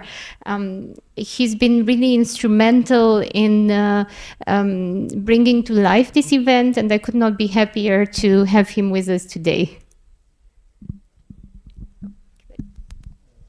Thank you, Liliana. It's a great pleasure to be here today. I'm flattered and slightly surprised to be described as this is going to be the most interesting panel. I have to say, personally, I found the first two sessions extremely interesting. We have what currently now is referred to in the UK as the graveyard slot, which is the slot immediately after lunch. So I'm certainly not promising anybody we'll make it more interesting than the previous conversations, but we'll try.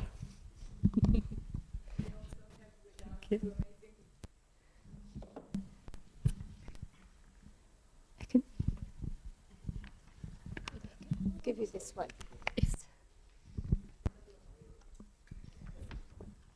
We also have with us two amazing lawyers from Mushat and Associates, Dana Bushku with more than 10 years.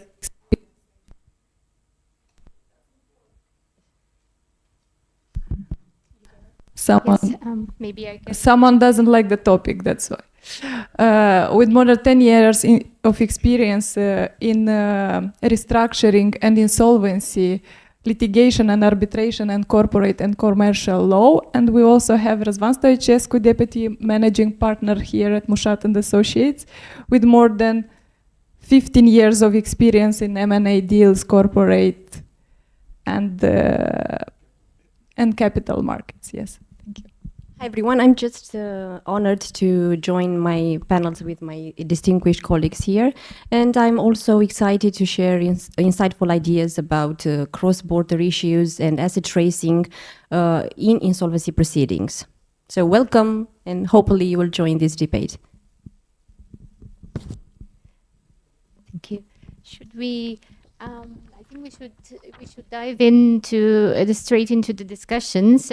Hopefully our mic won't fail again, but if it does, I think we can. I think we'll manage somehow. So because I've mentioned this, and then Richard mentioned it, that I've presented this as the most interesting issue, and it is to me.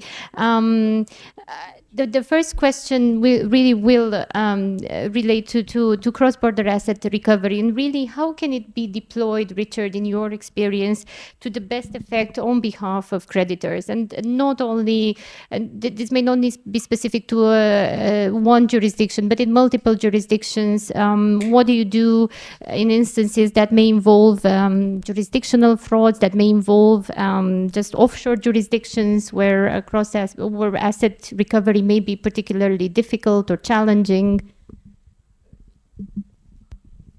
Thank you, Liliana. Cross-border asset recovery has become increasingly more topical over the last 10 to 15 years. And I think with the growth of technology and the ability to move assets in whatever shape or form, whether that's crypto assets or whether that's by use of electronic banking, I can only see cross-border asset recovery continuing to grow as a topic. So what do we mean by cross-border asset recovery? Normally, this arises out of some form of fraudulent activity. Not always. Sometimes it can be genuine contractual disputes, which could be cross-border, or it could be disputes arising from, for example, a failed joint venture. But ordinarily, in this instance, we're primarily talking about a fraud. that will be orchestrated and perpetrated in one particular jurisdiction, but often with the use of offshore entities, and which will be used as a conduit in order to funnel, whether it is faux transactions, or it will be in the context of seeking to move money from a jurisdiction where the monies could be easily repatriated to jurisdictions where it becomes much more difficult to do so. And so if one looks at particularly the UK, which has been a pioneer in this area, one of the few exports we have left in the UK that is of any real value is our judicial system. And so we have tended to promote English law and the use of English law globally. And so as a result of that, the London courts have become very, very well known and very well established as a sophisticated arena in order to resolve claims arising out of fraudulent asset recovery. Dare I say it, that a lot of those cases over the last 15 to 20 years or so have emanated from the former Soviet Union. And that is not just about oligarchs from Russia fighting over who should have bought whatever the latest painting was that they both sought to bid for at Christie's in New York, although we have had those sorts of disputes as well. It's more likely where you will have a bank established, for example, in a former Soviet Union country, and that then gives rise to monies which are removed from that bank or that corporate entity and either funneled through offshore jurisdictions and eventually will find their way to the beneficial owner, who generally has run off to live in London. That has been a tried and trusted path in the UK over the last 15 years. If you look at cases like BTA, if you look at cases like Pugachev, if you look at cases like Privat Bank. And so where, for example, and let's stick with Romania for these purposes, where you have a situation where a fraud has been perpetrated in Romania, and let's say that the monies have been channeled through offshore jurisdictions, whether that be Cyprus, whether it be the British Virgin Islands, whether it be any of the offshore jurisdictions, there's a common misconception that that is the end of the process and that there's nothing that can be done. That's not the case at all. In fact, if the entity here in Romania takes steps against the corporate entity in the British Virgin Islands or Cayman or wherever it be, and places that entity into insolvency, and you then have an independent insolvency practitioner appointed, that practitioner then will have significant court-appointed powers, so compulsory powers under the legislation, and that will give them the ability to investigate, it will give them the ability to trace assets, it will give them potentially the ability to bring actions against the ultimate human perpetrators of these frauds. So if you have an ultimate beneficial owner who sits behind the fraud in Romania, but has orchestrated it through offshore entities, by taking steps against the offshore entity, there is a mechanism and a means to have a liquidator or a receiver appointed in the offshore jurisdiction, and to then work with that individual to ensure that recovery actions are brought against that beneficial owner wherever he or she may be. So that's what I mean by the growth and scope of cross-border asset recovery, and quite why actually people see it as once it reaches the stage of the monies go offshore, that's the end of the process, and what's the point in bothering? Actually, it's quite the reverse. I've been involved in many, many actions where it's resulted in a successful recovery.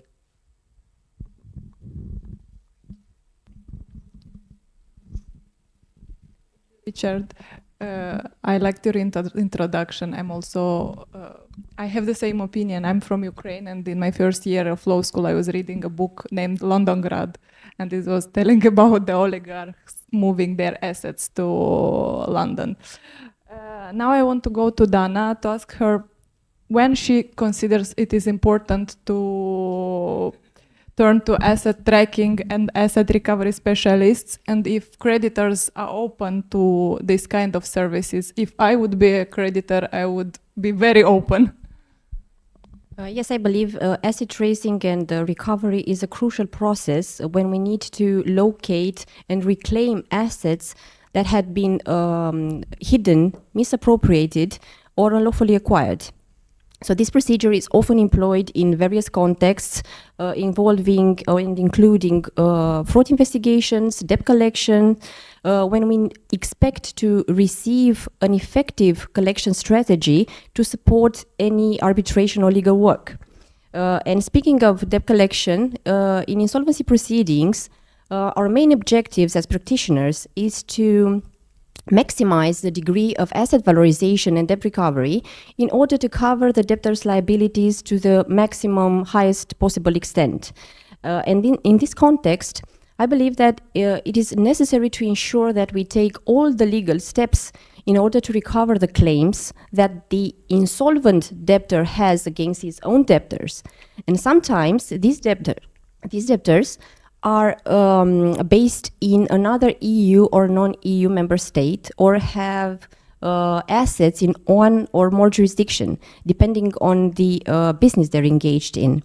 So therefore, we understand the importance of obtaining actionable evidence that can be used for attachment and also for interim measures. And as a rule, we turn to firms specialized in this kind of services, asset tracing, after obtaining an enforceable title, when we seek to identify attachable assets located in jurisdictions amenable to enforcement.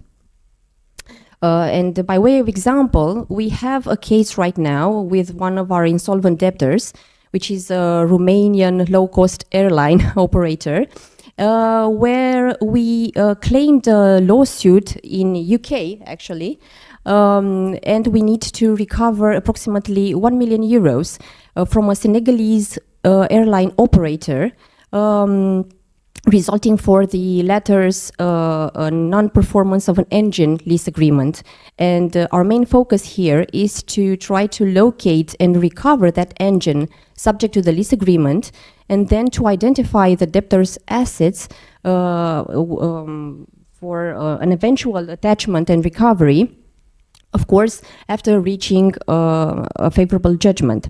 However, we are not there yet. And why is that? We haven't started yet the operations for asset tracing, because the creditors decided that it is important to first obtain the court judgment, and after that see what assets the debtor has in his estate, to determine which is the most appropriate jurisdiction to start the enforcement.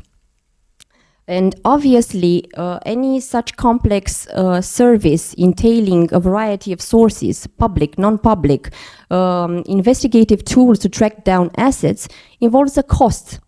And this cost is usually high. And creditors are not always willing to take the risk, especially when a favorable judgment is not guaranteed. So in my personal opinion, such operations should be carried out even before obtaining an enforceable title, to see whether it is still worth generating the cost for a complex litigation where the debtor may no longer have any assets in his estate or insufficient assets to cover the claim. So in our cases, from our experience, we have observed that creditors, unfortunately, are reluctant to approve such an approach. Because of the high costs, of course, and are also reluctant to advance the necessary funds where there are insufficient liquidation in the debtor's estate to support it. So I believe that asset tracing continues and remains an important and useful tool in insolvency proceedings, when assets or claims of a significant value need to be recovered in other jurisdictions. Maybe we need to educate more the public and creditors for them to understand that it is important I think Richard can. Yeah, I 100% agree with Dana. It is. There are so many lawyers that bring proceedings, get a judgment, and then find that actually the target is not worth pursuing. Our firm, Gately, we, in some instances, are willing to act on a partial contingency fee. So we will back our own judgment before commencing proceedings. So we will say to the client, look, we will be willing to share some of the risk in relation to the recovery of our fees. So for that reason, you can imagine I insist upon wanting to understand what the asset base is before commencing the proceedings. And that's not simply a question of necessarily instructing somebody like Kroll or control risk. In fact, I see that as only one of the tools in the asset recovery toolbox. There are a number of other things that can be done actually to follow the money, which is always my favorite approach. Assets are well and fine, but I like to see the money. And so we will do things like we will look to see whether it's possible to bring an application relying on the Norwich Pharmacal jurisdiction against a third party who may have information. We will look to see whether there are any of the powers that can be deployed from the insolvency practitioner under the various provisions of the insolvency legislation locally. And we will also, one of the things that we are very au fait with using is making an application in the US if the transactions have taken place in US dollars against the chip system to actually identify where the money's started from and then where they ultimately went to. And that gives you an ability literally to follow the money. So I agree with you 100%. I think they've both done an amazing job highlighting the challenges that insolvent companies are faced with, and then I think insolvency practitioners as well to some extent. And Richard has been highlighting potential solutions here. If there aren't any other comments, and I'm looking at you, Razvan, at this point, or not at this stage. I think what is essential has been said. I think I'm looking forward to the part with the litigation funding, because that's basically what will get everything running. You've seen that one of the points that was made was creditors don't go ahead with these sort of steps because of costs. So basically, litigation funding would come in and cover that and essentially get the ball running. But fully agreed with the panelists. And I think I've seen this a lot of times where you start a litigation, you go on, you go through years of effort, and then suddenly you realize that the target you're going after it's an empty shell, or it's something which it's not make worth all the effort done. So I'm looking forward to the section where Richard will share his experience on litigation funding, because to me that's actually what will start everything. This recovery, asset recovery, and also the energy and construction disputes, because those can also be funded through litigation funding. It's a very good point, and we'll come full circle in a way in this event, because Richard has mentioned and spoke so eloquently about cross-border asset recovery and its challenges. I think the natural question that arises is what are the techniques that are actually employed by specialists to locate the availability of the assets, to move forward and with the process. And again, I think perhaps Richard is the best positioned to help us here. Richard, I have another question. I know I shouldn't, but if you can share any generally any case, a funny case where you traced something or you did something to follow the assets, and I don't know if you failed, but if it had a very unexpected turn. If there is any example that comes to mind, I would love to hear it. Okay, I'll give you two examples, both emanating from the former Soviet Union. One involves a current case that we are acting on for the Ukrainian government against one of the most prominent oligarchs from Ukraine. And in that particular instance, we brought proceedings against the individual concerned. we made an application in New York under the CHIP system under 1782 of the US Civil Code. And we went along to court for the hearing of the freezing order. And the individual concerned had told us that actually he had no money, and all the money that he'd had actually been sent into a trust. And we were able to produce records and an affidavit from the results of our inquiries in New York, which actually showed money movements in the weeks immediately before the hearing in court of the oligarch's money. And he was obviously extremely embarrassed, and his counsel sought an adjournment while he tried to go away and tried to explain why on earth his client had put forward an affidavit which completely lied and completely gave the wrong position. So that was one of the really delightful, delicious moments where you sit there and enjoy the whole experience. That's one example. I had another case that I was involved in some years ago where, very unusually, I was acting for a Russian oligarch. I haven't normally acted for Russian oligarchs, but I did in this particular instance. And it was a situation where this individual had lost his business. He'd fallen out with a very prominent political figure at the time, and his business had effectively been appropriated. And in that instance, what we decided to do was we got a judgment, but we had a judgment against an offshore entity. And so there was a big fear that actually if we didn't do something with that, then the judgment would simply be against an empty shell. And what we did in that particular instance was we started a marketing campaign, a PR campaign, and effectively we deployed billboards around various parts, prominent parts in Russia, basically explaining that the particular individual didn't pay his debts and doesn't pay his debts. And obviously that caused a certain amount of embarrassment, and that resulted in actually us getting a good result and us getting paid.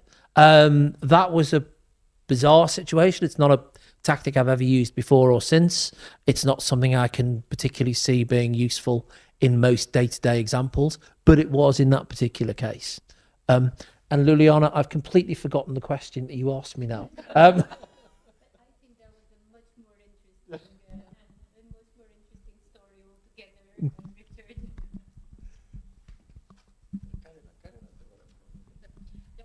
I think that we've started from what are the actual techniques that a cross-border specialist will employ. Sure. Okay. So one of the things that we will look to do is we will try and get the insolvency recognized in a common law jurisdiction. So let's say, for example, let's stick with our Romanian corporate that's been involved in a fraud. If the individual has headed off to the UK, or if there were subsidiaries in the UK or Gibraltar or the British Virgin Islands, then we will take that insolvency and we will get it recognised in that particular jurisdiction. We will have a local receiver appointed, and we will then use the powers under the English insolvency legislation, which will enable us to compel any third party who has any information about the company's business dealings or affairs to attend court and to give evidence as to those affairs and to produce all or any documents. So, for example, if this Romanian corporate was represented by London lawyers or was represented by London accountants, we can compel them to provide those files. We can look and see what advice was given, what was known about the fraud, what was known about the sheltering of assets, where have those assets been sheltered, what do those files tell us? If monies went to, for example, the wife or the children or the children's trust funds, we can bring those individuals into court as well. It's remarkable how many instances over the years I've managed to get a husband to come to the settlement table when we've started to put pressure on the wife. Normally you find out where the real power lies. As soon as the wife becomes a focus and a target for the litigation, the husband comes like a lamb to the settlement table and wants to get his or her checkbook out. So yeah, There are various different techniques along those lines. So use of insolvency, use of common law powers in either in the offshore jurisdictions or if it can be brought to the UK. So the Ukrainian bank I was referring to before, we've had that recognised in the UK. That's an instance where we've been able to do that, and we can then use all those information gathering powers. Similarly, we talked earlier about asset tracing powers. We talked about Norwich Pharmacal, but we would also go to people like Anna at PwC who have the forensic skills in order to analyse the books and records, to work with us to understand how precisely how the fraud operated when the monies went through these various different transactions or these various different corporate entities. Where did the money ultimately wash up? If the same monies came round in a circle, what was the benefit element of the fraud? All these issues give us the ability to then build our claim and to understand what our litigation strategy is likely to look like. As I was saying, this is the most interesting panel. And I think we've heard the most interesting war stories here. And on that topic, perhaps Dana can share some of her war stories in insolvency. So if there's any interesting the case law or just examples from your practice that can illustrate some of the challenges that creditors and insolvent companies and insolvency practitioners really face when they deal with this complex issue related to cross-border asset recovery. Thank you, Juliana. Indeed, we had an interesting case I was thinking about right now regarding the recognition of insolvency. One of our debtor, which is a Romanian large contractor acting in the field of hydropower construction, has branches in both EU and non-EU countries, such as Jordan and Iraq. And in Jordan, our debtor had a very complex project which involved works of rehabilitation and reconstruction of an important dike, where a lot of equipment was exposed necessary for those works. And due to the enormous debt accumulated in Jordan by this debtor, the creditors had started simultaneous foreclosures against the debtor, and basically it was the imminent risk of losing those assets. And as a general rule, in insolvency, as of the date of the opening of the insolvency proceedings, we all know that all the judicial, extrajudicial enforcement measures against the debtor's estate are suspended. And basically the creditors are obliged to recover their claims in the insolvency proceedings by lodging a receivable claim. And also the EU regulation 2015/848 on insolvency proceedings applies only to cross-border within the EU, hence not applicable to our case in Jordan. And therefore, not being able to directly avail ourselves of the automatic recognition of the effects of the Romanian insolvency law, we had to file for recognition in Jordan to obtain a recognition of the insolvency in Romania. And the problem before the Jordanian court was that the judge asked us to provide sufficient evidence and information that there is reciprocity between Romania and Jordan in relation to the recognition of the effects of the judgment in insolvency matters. And since we have not identified any relevant case law in insolvency matters, but in other matters, we have filed a legal opinion stating that the Romanian insolvency law expressly regulates a procedure of a recognition of judgments opening insolvency procedures rendered in non-EU member states, and that those legal conditions or provisions establish the same conditions as those of the Jordanian insolvency law for the recognition of foreign judgments, including the reciprocity condition. And in Romania, according to the Romanian law, there is a presumption of reciprocity. And the constant case law issued by the Romanian courts of law recognizes this existence of reciprocity between the two countries, of course, in other matters than insolvency. And we have provided the court with those relevant case law decisions. And basically, we were very glad to see that the judge there admitted the situation and said that Romania recognizes the judgments rendered in Jordan by the Jordan courts and treats them in the same manner as here. So basically has found that our application was in accordance with the Jordan law. And therefore, we were able to stop the foreclosures and convince the creditors to come here in Romania in the main insolvency proceedings and recover the claims. So I believe that cross-border disputes are really important because of the complex issues involved. And at the end of the day, we are just happy to find the best strategy and solution depending on the particularities of each case, of course.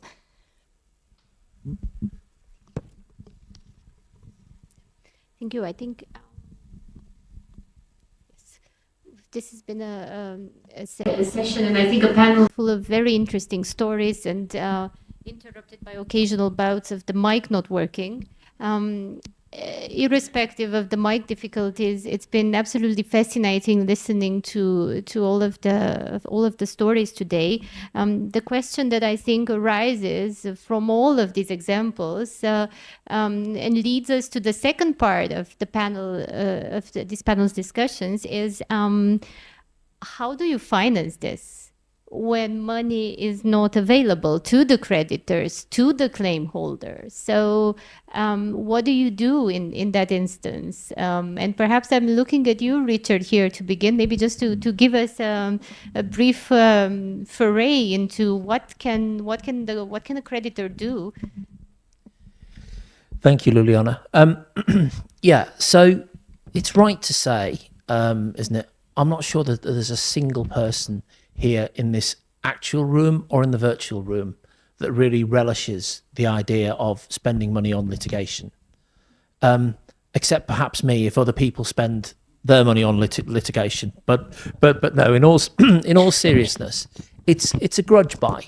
Nobody wants a situation where they have a dispute with another party and they then have to potentially risk throwing what we would describe in the UK as good money after bad. They've got this problem, they've got this party that either can't pay or won't pay, and they really don't want to spend their own resources. And that's particularly a problem in jurisdictions like the UK, which quite frankly is not inexpensive in terms of the costs of whether it's litigation or arbitration. But there is another way now, and over the last 15 to 20 years, the increase in litigation funding in the UK has been massive. It's largely been born out of what happened in the US. The US have been entering into forms of contingency arrangement and also having litigation funding finance for a very long time. That was then followed by Australia. Australia became heavily involved in litigation funding. And then in the UK in 1998, I believe it was, we had the Access to Justice legislation. And I did my first ever case in 1999, which was funded by a funder. Yes, I am that old. And so it was 1999, 25 years ago this year, I first got involved in a case where we attracted litigation funding. And so what do we mean by litigation funding? Well, what litigation funding is it is a third party who's willing to finance a dispute in return for financial reward. And so this has continued to grow, and indeed, as of 2020, the amount of litigation funds that were that were being deployed in London was 198 million pounds. As of 2024, it's 2 billion.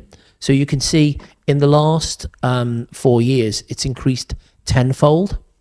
And so in terms of our audience here and the interest for them, why would they be interested in litigation funding? Well, firstly, if they've got a dispute and they simply want to take some of the risk away, they want to take away the risk that actually If they lose, they'll have spent further money pursuing that dispute. And also if they lose, depending on which jurisdiction they've pursued the dispute in, they may well be liable for their opponent's costs as well. So what then are the mechanisms and techniques that can be used to mitigate that? Well, yes, you can get lawyers who will act on a contingency or partial contingency. I myself and Gately are one such firm who will say, actually, okay, we think this is a good claim and we are willing to support it and pursue it. And these are obviously illustrative numbers. Instead of paying us $10 an hour, simply pay us $4 an hour, and the other $6 an hour we will leave on a contingency, so that if we win, we will then receive the additional sum plus a success fee. That's one way of doing it. But then how do you pay for your experts? How do you pay for the arbitration costs of the panel? So often simply finding a lawyer who will act on a contingency is not really the complete story. So there are all these litigation funders who are out there now who are willing to invest in a case, or even better in some instances, in a portfolio of cases. So if you're a general counsel and you've got pressure on your legal budget, and you've got your CFO and your CEO saying, no, you can't have any more money this year towards your legal spend, but you know that you have these cases that you need to pursue in order to recover money, well, one way to do that is to take it off balance sheet, to effectively try and turn your legal cost center into being a profit center, and to speak to a funder and to sit down with a funder and try and bundle up those cases and have them pursued. And that is going to increasingly become part of everyday corporate governance and corporate procedure, to look at the alternatives other than to directly funding one's own disputes. Not in all cases. I'm not sure that Microsoft or Google need to necessarily get somebody else to fund their cases, but they might choose to. So in broad terms, litigation funding is filling the gap and the void between the costs of litigation and simply financing the asset being the cause of action, in the way that one would mortgage a property, or perhaps get a charge over plant and machinery. One simply finances litigation as an asset.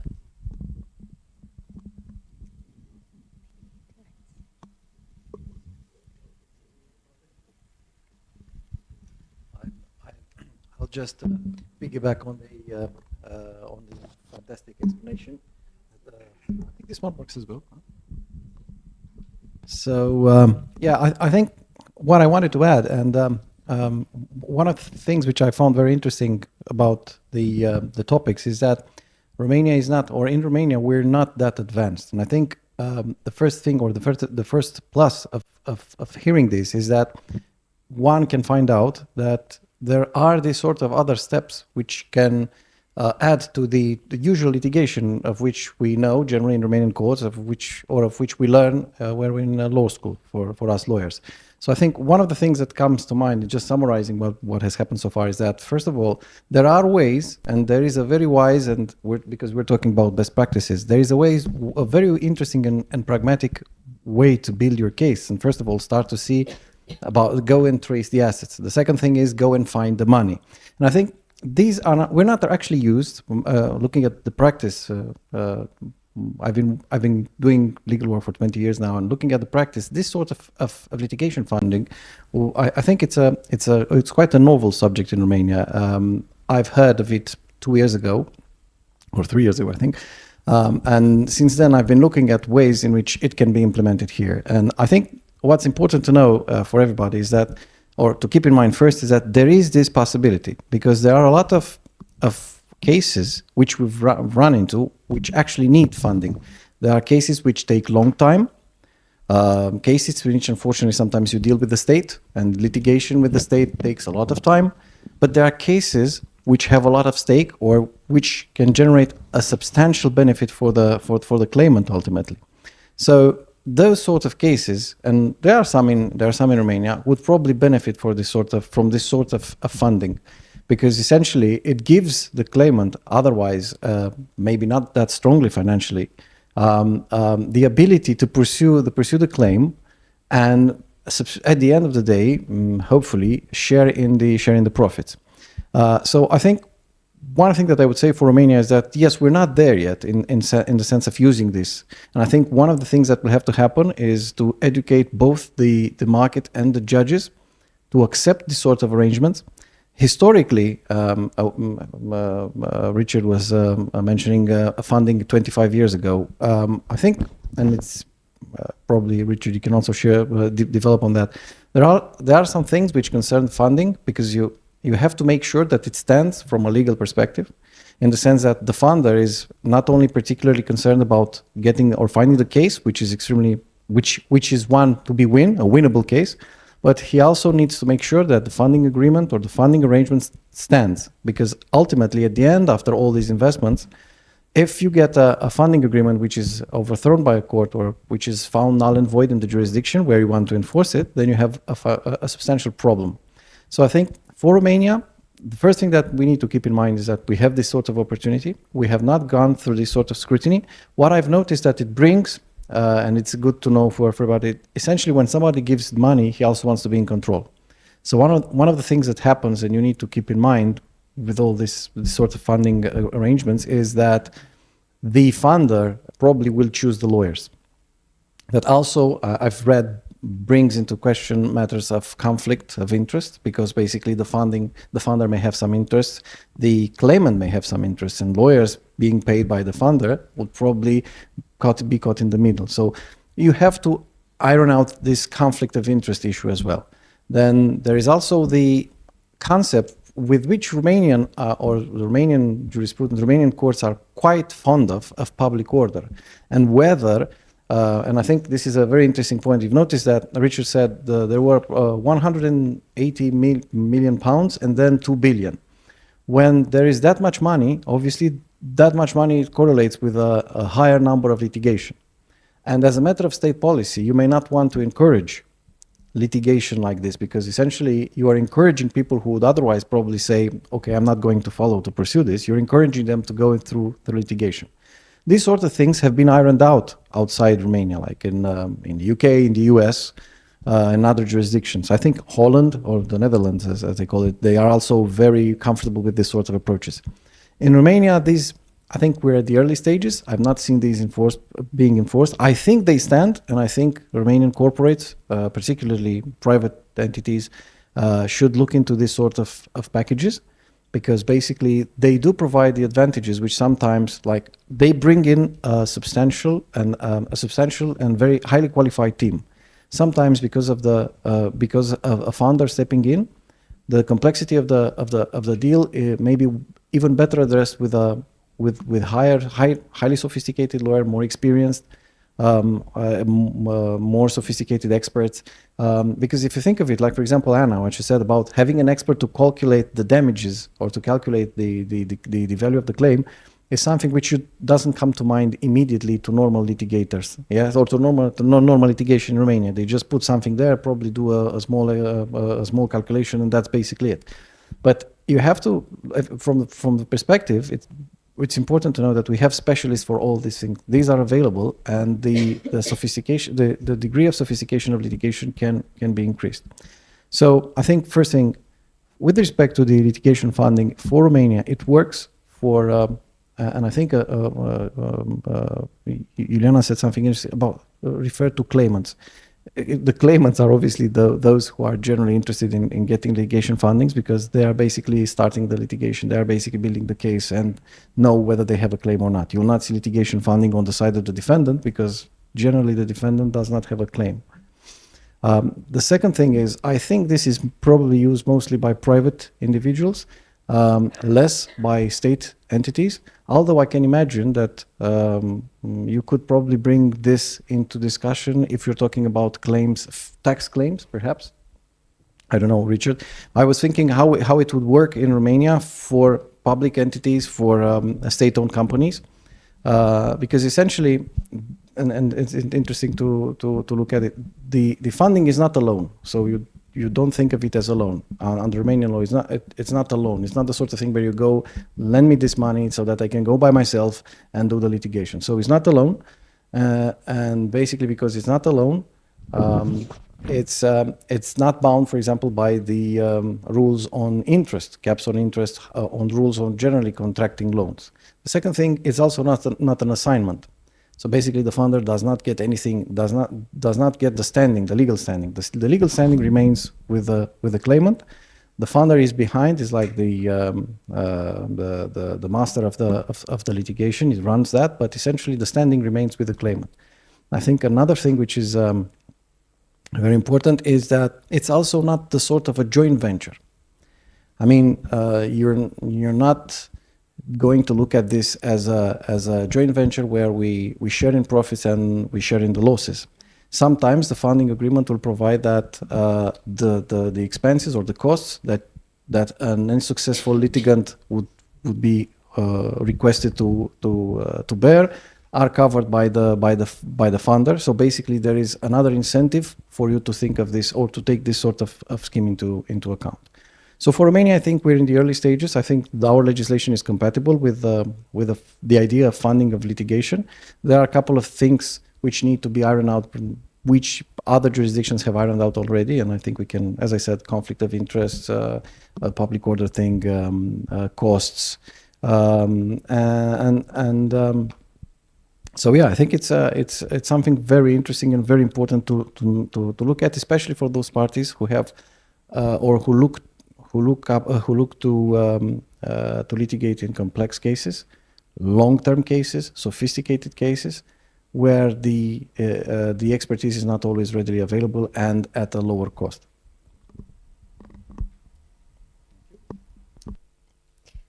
I've picked up on some of the things that Răzvan mentioned earlier, and they sort of stood out for me. And he mentioned the value of the claim or cases that may potentially take a long time. And this begs the question, I think, Richard, what is a funder? What are funders looking for? Is it a case that is it a potential arbitration as interesting for a funder as a court case that may potentially be tied up before domestic courts for a very, very long time? Or is the value of the claim crucial, the strengths of the case? So what is your advice for a claim holder seeking to just present his case before a fund holder? How should they proceed further?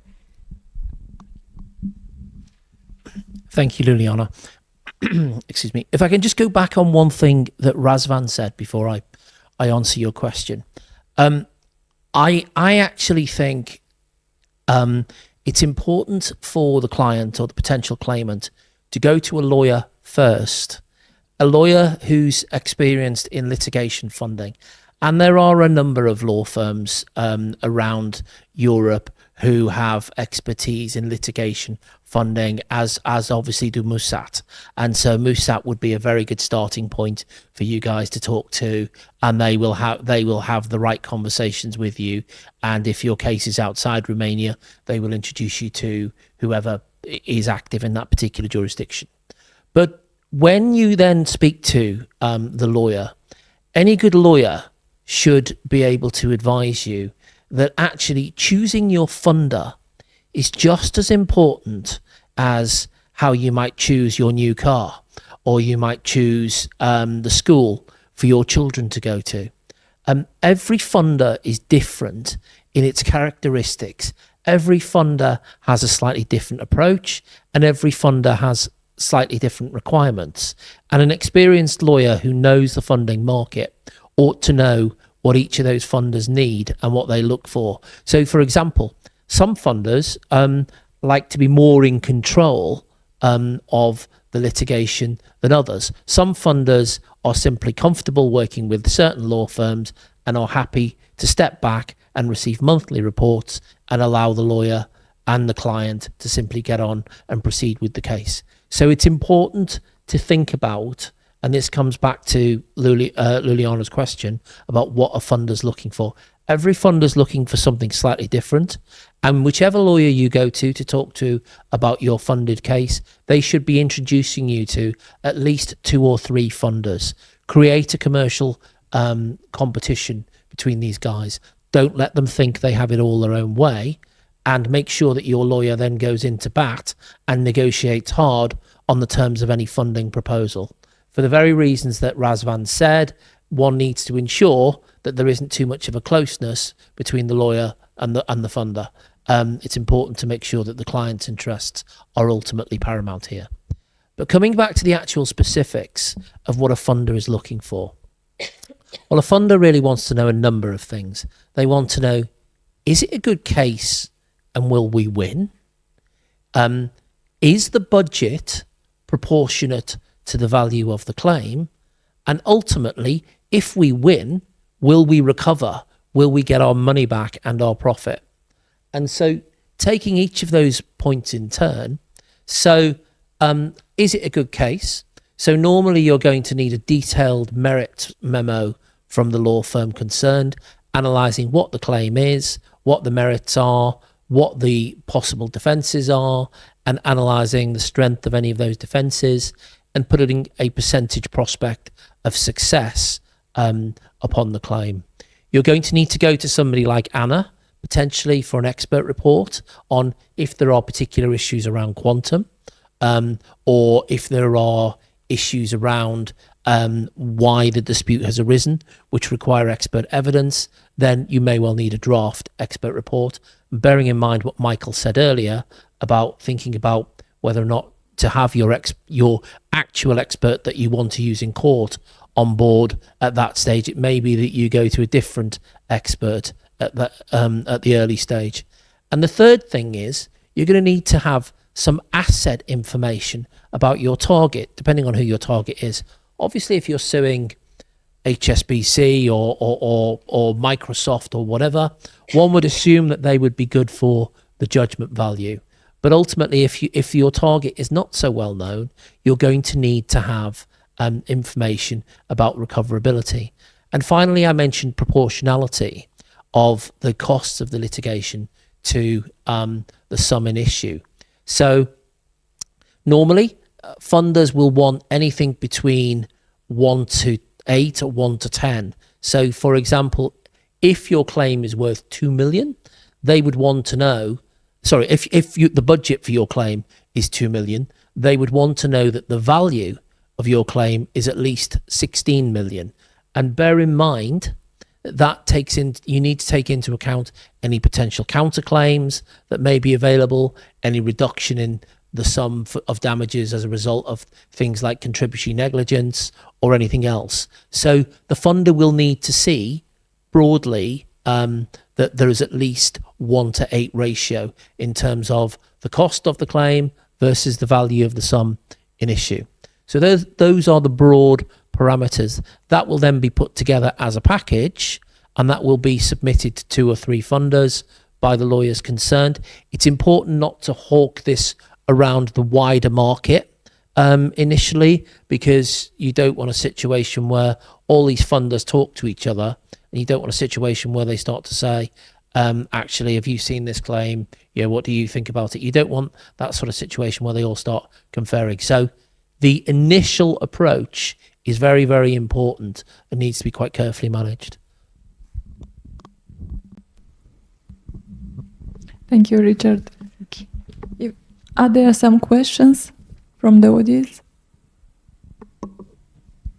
We've seen. I think at some point there were some hands raised, but perhaps we'll take that at the very end. I think that was a very interesting deep dive into litigation funding, into what the elements that funders are mindful of, and also what the what the claim holder should be looking for. So I think, if my understanding is correct here, Richard, the key advice is not to accept, not to necessarily accept, blindly accept all of the funder's terms. Look for suitable, tailor-made funding arrangements. Look for the best litigation funder for your specific case. These people are in it to make a huge profit. So negotiate, and negotiate hard. That would be my advice, and make sure that your lawyer fully negotiates and represents your interests to the nth degree on your behalf. Yes, you want to get a deal, but you don't want to get a deal at any price. You want to get the best deal for you. It's a very useful advice. Oh, I see a hand up. Sherban, please. Yeah, so it's indeed a very, very interesting panel. My question is, I think, for both Richard and Razvan. So I was wondering about this necessity to, first of all, to disclose any funding towards a court. I know that in arbitration you would have to disclose it, and I was wondering if in the UK you do have to disclose it to the court. And Razvan, I found it very interesting with you saying that, okay, it's not a loan, it's not a joint venture, and I agree, it's not an assignment. Then what is it? Is it something sui generis of itself, or it's non-recourse finance? Sorry? It's non-recourse finance. So it is finance that's advanced, but it's on non-recourse terms, so that if the finance is unsuccessful, the outcome, they can't have any recourse to the original client. I mean, in Romania, I wouldn't call it finance, because if it's successful, then it means that the interest rate or the profit that you're making beyond what you have funded has to be kept. So I think I would go for the sui generis contract, so contract non-numit. It's not a joint venture, because the intention of the parties is not to act as an association. Ultimately, they are pursuing totally distinct interests. Ultimately, it's not a loan. As I said, I would not qualify it as a loan, because let's say the lender or the provider of funds takes a substantial interest in actually what's happening with the case. So it's not the sort of situation where the intention is actually the funding. The real intent is not to collect the real intent is to succeed, to get the claim. And this is why I would lean towards a sui generis contract. And I think I didn't add anything about gambling and betting and gambling, because under Romanian law you'd also have this sort of an exposure there, where you think whether these guys are actually betting on the case. So I would go with a sui generis contract, and I would make sure that the actual arrangement ticks all those boxes, so that it's not recharacterized as a contract which ultimately cannot be enforced as per the intent of the funder. I'm wondering if this is just off the top of my head, so it might be a stupid idea, but I'm thinking whether it can't also be qualified, let's say, as a sale of a potential future right that you don't know yet. It has this aleatoria component. That's the random element. The random element, it's the one that I mentioned that could get you to see the gambling and betting defense. In your case, why is not a sale or a future sale? Because essentially we're not transferring any rights at all. The only thing that is going to happen is that as part of the funding agreement, at the end, the funder would be entitled to a particular to a sum. I think to a sum, yeah. And I don't know. I think there are various ways of approaching this. There are, for example, in the EU, they wanted to cap the amount to which you are entitled to perhaps, I think, 40%, and higher than that should go always to the claimant to somehow control the speculative nature of the arrangements. And there are some situations where people suggest not using percentages, but using, yeah, something like that. So, I mean, essentially what you have to do is that you have to look at the jurisdiction, see what the flows could be, and then with respect to this sort of funding agreement, tick all the boxes. So I wouldn't qualify it, as I said, not an assignment of receivables or of the claim. It's not, I would not refer to it as a loan. And I'm particularly sensitive to it, looking at it as finance from a legal perspective, not from an economic perspective, because that's regulated in Romania. So I wouldn't want to find myself in a situation where I'm giving loans to various entities or various claimants. And I don't want it to be to look at this as a joint venture, because then we have to split the other consequence of a joint venture is that you have to share in both profits and losses, and that's not always the case. And you don't want, if you put a clause which states that you will not be part of the losses, then that invalidates the joint venture, at least under Romanian law. So sui generis was, for me, the first call that came to mind. Yeah, but I think at some point the qualification you were saying, it shouldn't be, I mean, it's not the best idea to qualify it as financing. I think this would also influence in Romania who exactly can perform this. Sure, it's a regulated, because not anyone can finance. It's a regulated activity, and for me that's the second the second problem. The first problem is that I will not be entitled to recover all the funds, and essentially that's not the correct description of the activity. So I'm financing litigation, and the whole construct is different. I'm not finding for the purpose of just circulating the money that I have. So my real intent is not that. My real intent is to make money from the expertise of the expertise of all parties involved, using the claim that I identified. And I think you have to think of these these are not necessarily simple cases where somebody comes to you and says, I have this claim, help me. Sometimes the funder is the one that actually builds the portfolio. And for example, there are claims which can be small claims. Richard made a very interesting point about who are you going after. So you have a multinational IT company which has a lot of capital, and you can also start doing this sort of litigation funding for a portfolio of claims. So you start with small claims, but essentially if you have 1,000 claims of 1,000, you get to a particular amount. So the more you aggregate, the higher the value. So basically the funder is clearly not going for a loan in those particular cases, because he's actually finding the individuals, so looking for the claims, doing a lot of, as I said, the appraisals, providing the legal support, taking in maybe even negotiations with the other side, because ultimately not all litigation funding ends up with a final court ruling. It may end up with a settlement. And that's the sort of thing which the funder would be interested to do and would be responsible for, which I think adds to the multitude of reasons why this should not be seen under Romanian law, at least, as a plain loan or a plain finance. The non-recourse nature for us, it's something, I mean, the non-recourse nature for us, it's something it's like saying that I'm not going to pursue the costs.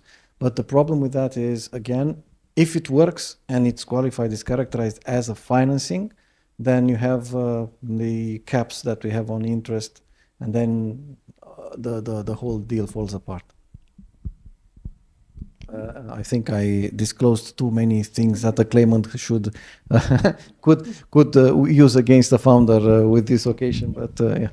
And maybe just to add on what Richard and Răzvan mentioned, and it relates to your point about disclosure, Șerban, and this is I think a really interesting issue to bring up, because as third-party funding grew more prevalent, I think this is reflected in, and I'm speaking strictly from an arbitration perspective here, this has been also reflected in the institutional rules that provide expressly for funding, for third-party funding, and to some extent regulate how or when the disclosure should be made. But that's not the case, I think,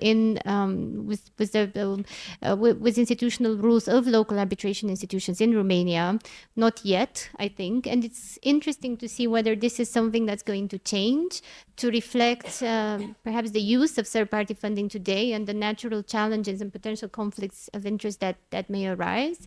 So yeah, it's perhaps we should keep an eye to see how the rules are going to evolve and whether this is going to be expressly just enshrined or provided for to align with other international arbitration rules that provide for the same.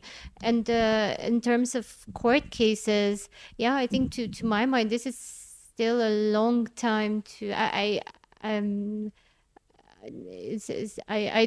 not sure that we're there yet to really have a practical and meaningful discussion about how disclosure of third-party funding agreements would work in a traditional litigation case. But from an arbitration perspective, it's interesting to note, and it's a valid point, that this is not something that's expressly provided for in the rules. But what's, I mean, I know and I've heard the discussion in arbitration, should it, shouldn't be, but to me it's still not very clear why this should be something to be disclosed to the tribunal and to someone else, because ultimately, okay, it's still that party having the claim. If, from my point of view, I wouldn't care how many people are involved in taking the decisions, appreciating how the claim should be run. But okay, maybe there's something that's not really evident to me. But in litigation, at least, and in Romania, I think I don't know if we're very far off, but I don't know why it should be disclosed, and disclosed as what? Because our procedure seems to be, is a bit more rigid than you would have in arbitration. And I think that would be, I would like to be in the room the first time someone discloses something of the sort to a court. I don't know what the reaction would be. And first they would ask, okay, but on what legal basis are you disclosing this and why should I care? So one of the reasons to disclose it, even if we don't have it in the law, is that the more you litigate against someone, the higher the costs are for the defendant. So basically the defendant would want to know who is behind all the litigation so that he can evaluate any chances of him recovering costs if he wins. So while we don't have a particular provision in our procedural code regarding this sort of situation, I myself would expect this is the sort of information relevant, because normally I could say, and I think that's something from arbitration, I would ask for a security for costs, starting from the premise that, look, okay, these guys have joined forces to sue against me, but this sort of litigation will trigger costs, and I really want to see that somebody at the end of the day will be able to reimburse me or indemnify me for whatever harm I'm suffering. I would be suffering after the litigation is closed successfully for me. It's a very good point, actually. Maybe I can. There is one obvious reason why it's relevant to arbitration for this to be disclosed, and why arbitrators want it. It's the conflict of interest issue, and arbitrators would be concerned if subsequently the identity the funder comes out, and that an allegation is made that they knew about it and that somehow affected their decision in the case. So it's actually the arbitrators want this flushed out from the beginning. So there's no challenge to their decision and no challenge to the award. That's why it arises in arbitration. So basically, that the arbitrators can check that they have no conflict towards the parties, and they have to know that the party also means the funder and so on. The arbitrators really want to know who the funders are to avoid the award being overturned later on for conflict of interest. Which could at some point be an issue in court as well.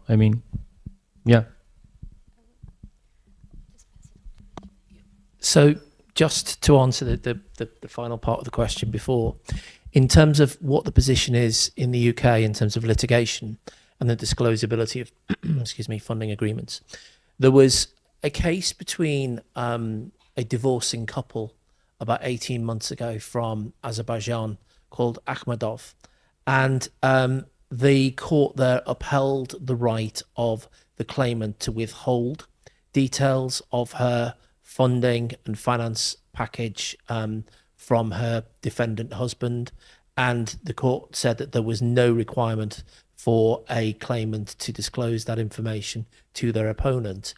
The only exception to that is we now have in the UK, and Razvan mentioned it before, what we refer to as class actions, collective actions. And this is where large groups of people are effectively aggregated into one large claim. And for example, they might sue Apple or somebody like that for example, the iPhone not performing to the stipulated standards or the specified standards. And I mention that as that's an ongoing case in the UK at present. And so in that instance, a claim is brought in the Competitions Appeal Tribunal in the UK against the opponent, and that might involve 100,000 clients, it might involve 500,000 clients, all of whom might have a claim for several $1,000s each.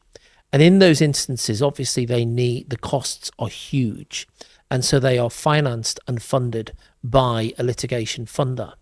And the UK courts are concerned that this will attract the very point that Razvan referred to earlier about unmeritorious and spurious claims. And so for that reason, the funders are required to disclose details of the funding arrangement in the Competitions Appeal Tribunal to their opponents in order to show actually this is a serious claim and we have the financial ability to support these people to bring the claim, and it is not simply a waste of time or a try-on in order to try and extract some ransom payment. And so that is the exception now in the UK in terms of disclosability.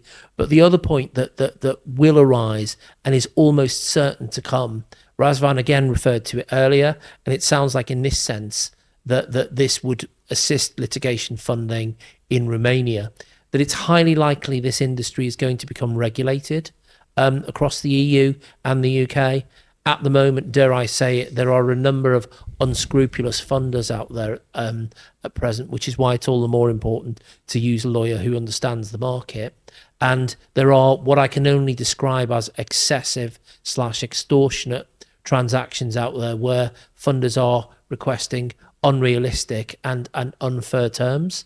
And so for that reason, because of their greed, that will ultimately in the near term lead to regulation, which will then mean that the industry is far more akin to what you would understand from finance, from traditional banking, which will give greater protection, which then hopefully will find greater favour with the authorities here in Romania.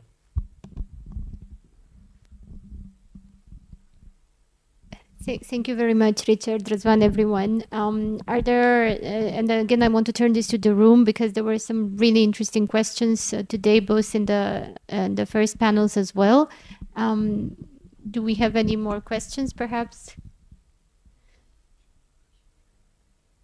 I know that we can, I think, continue the debate during lunch as well.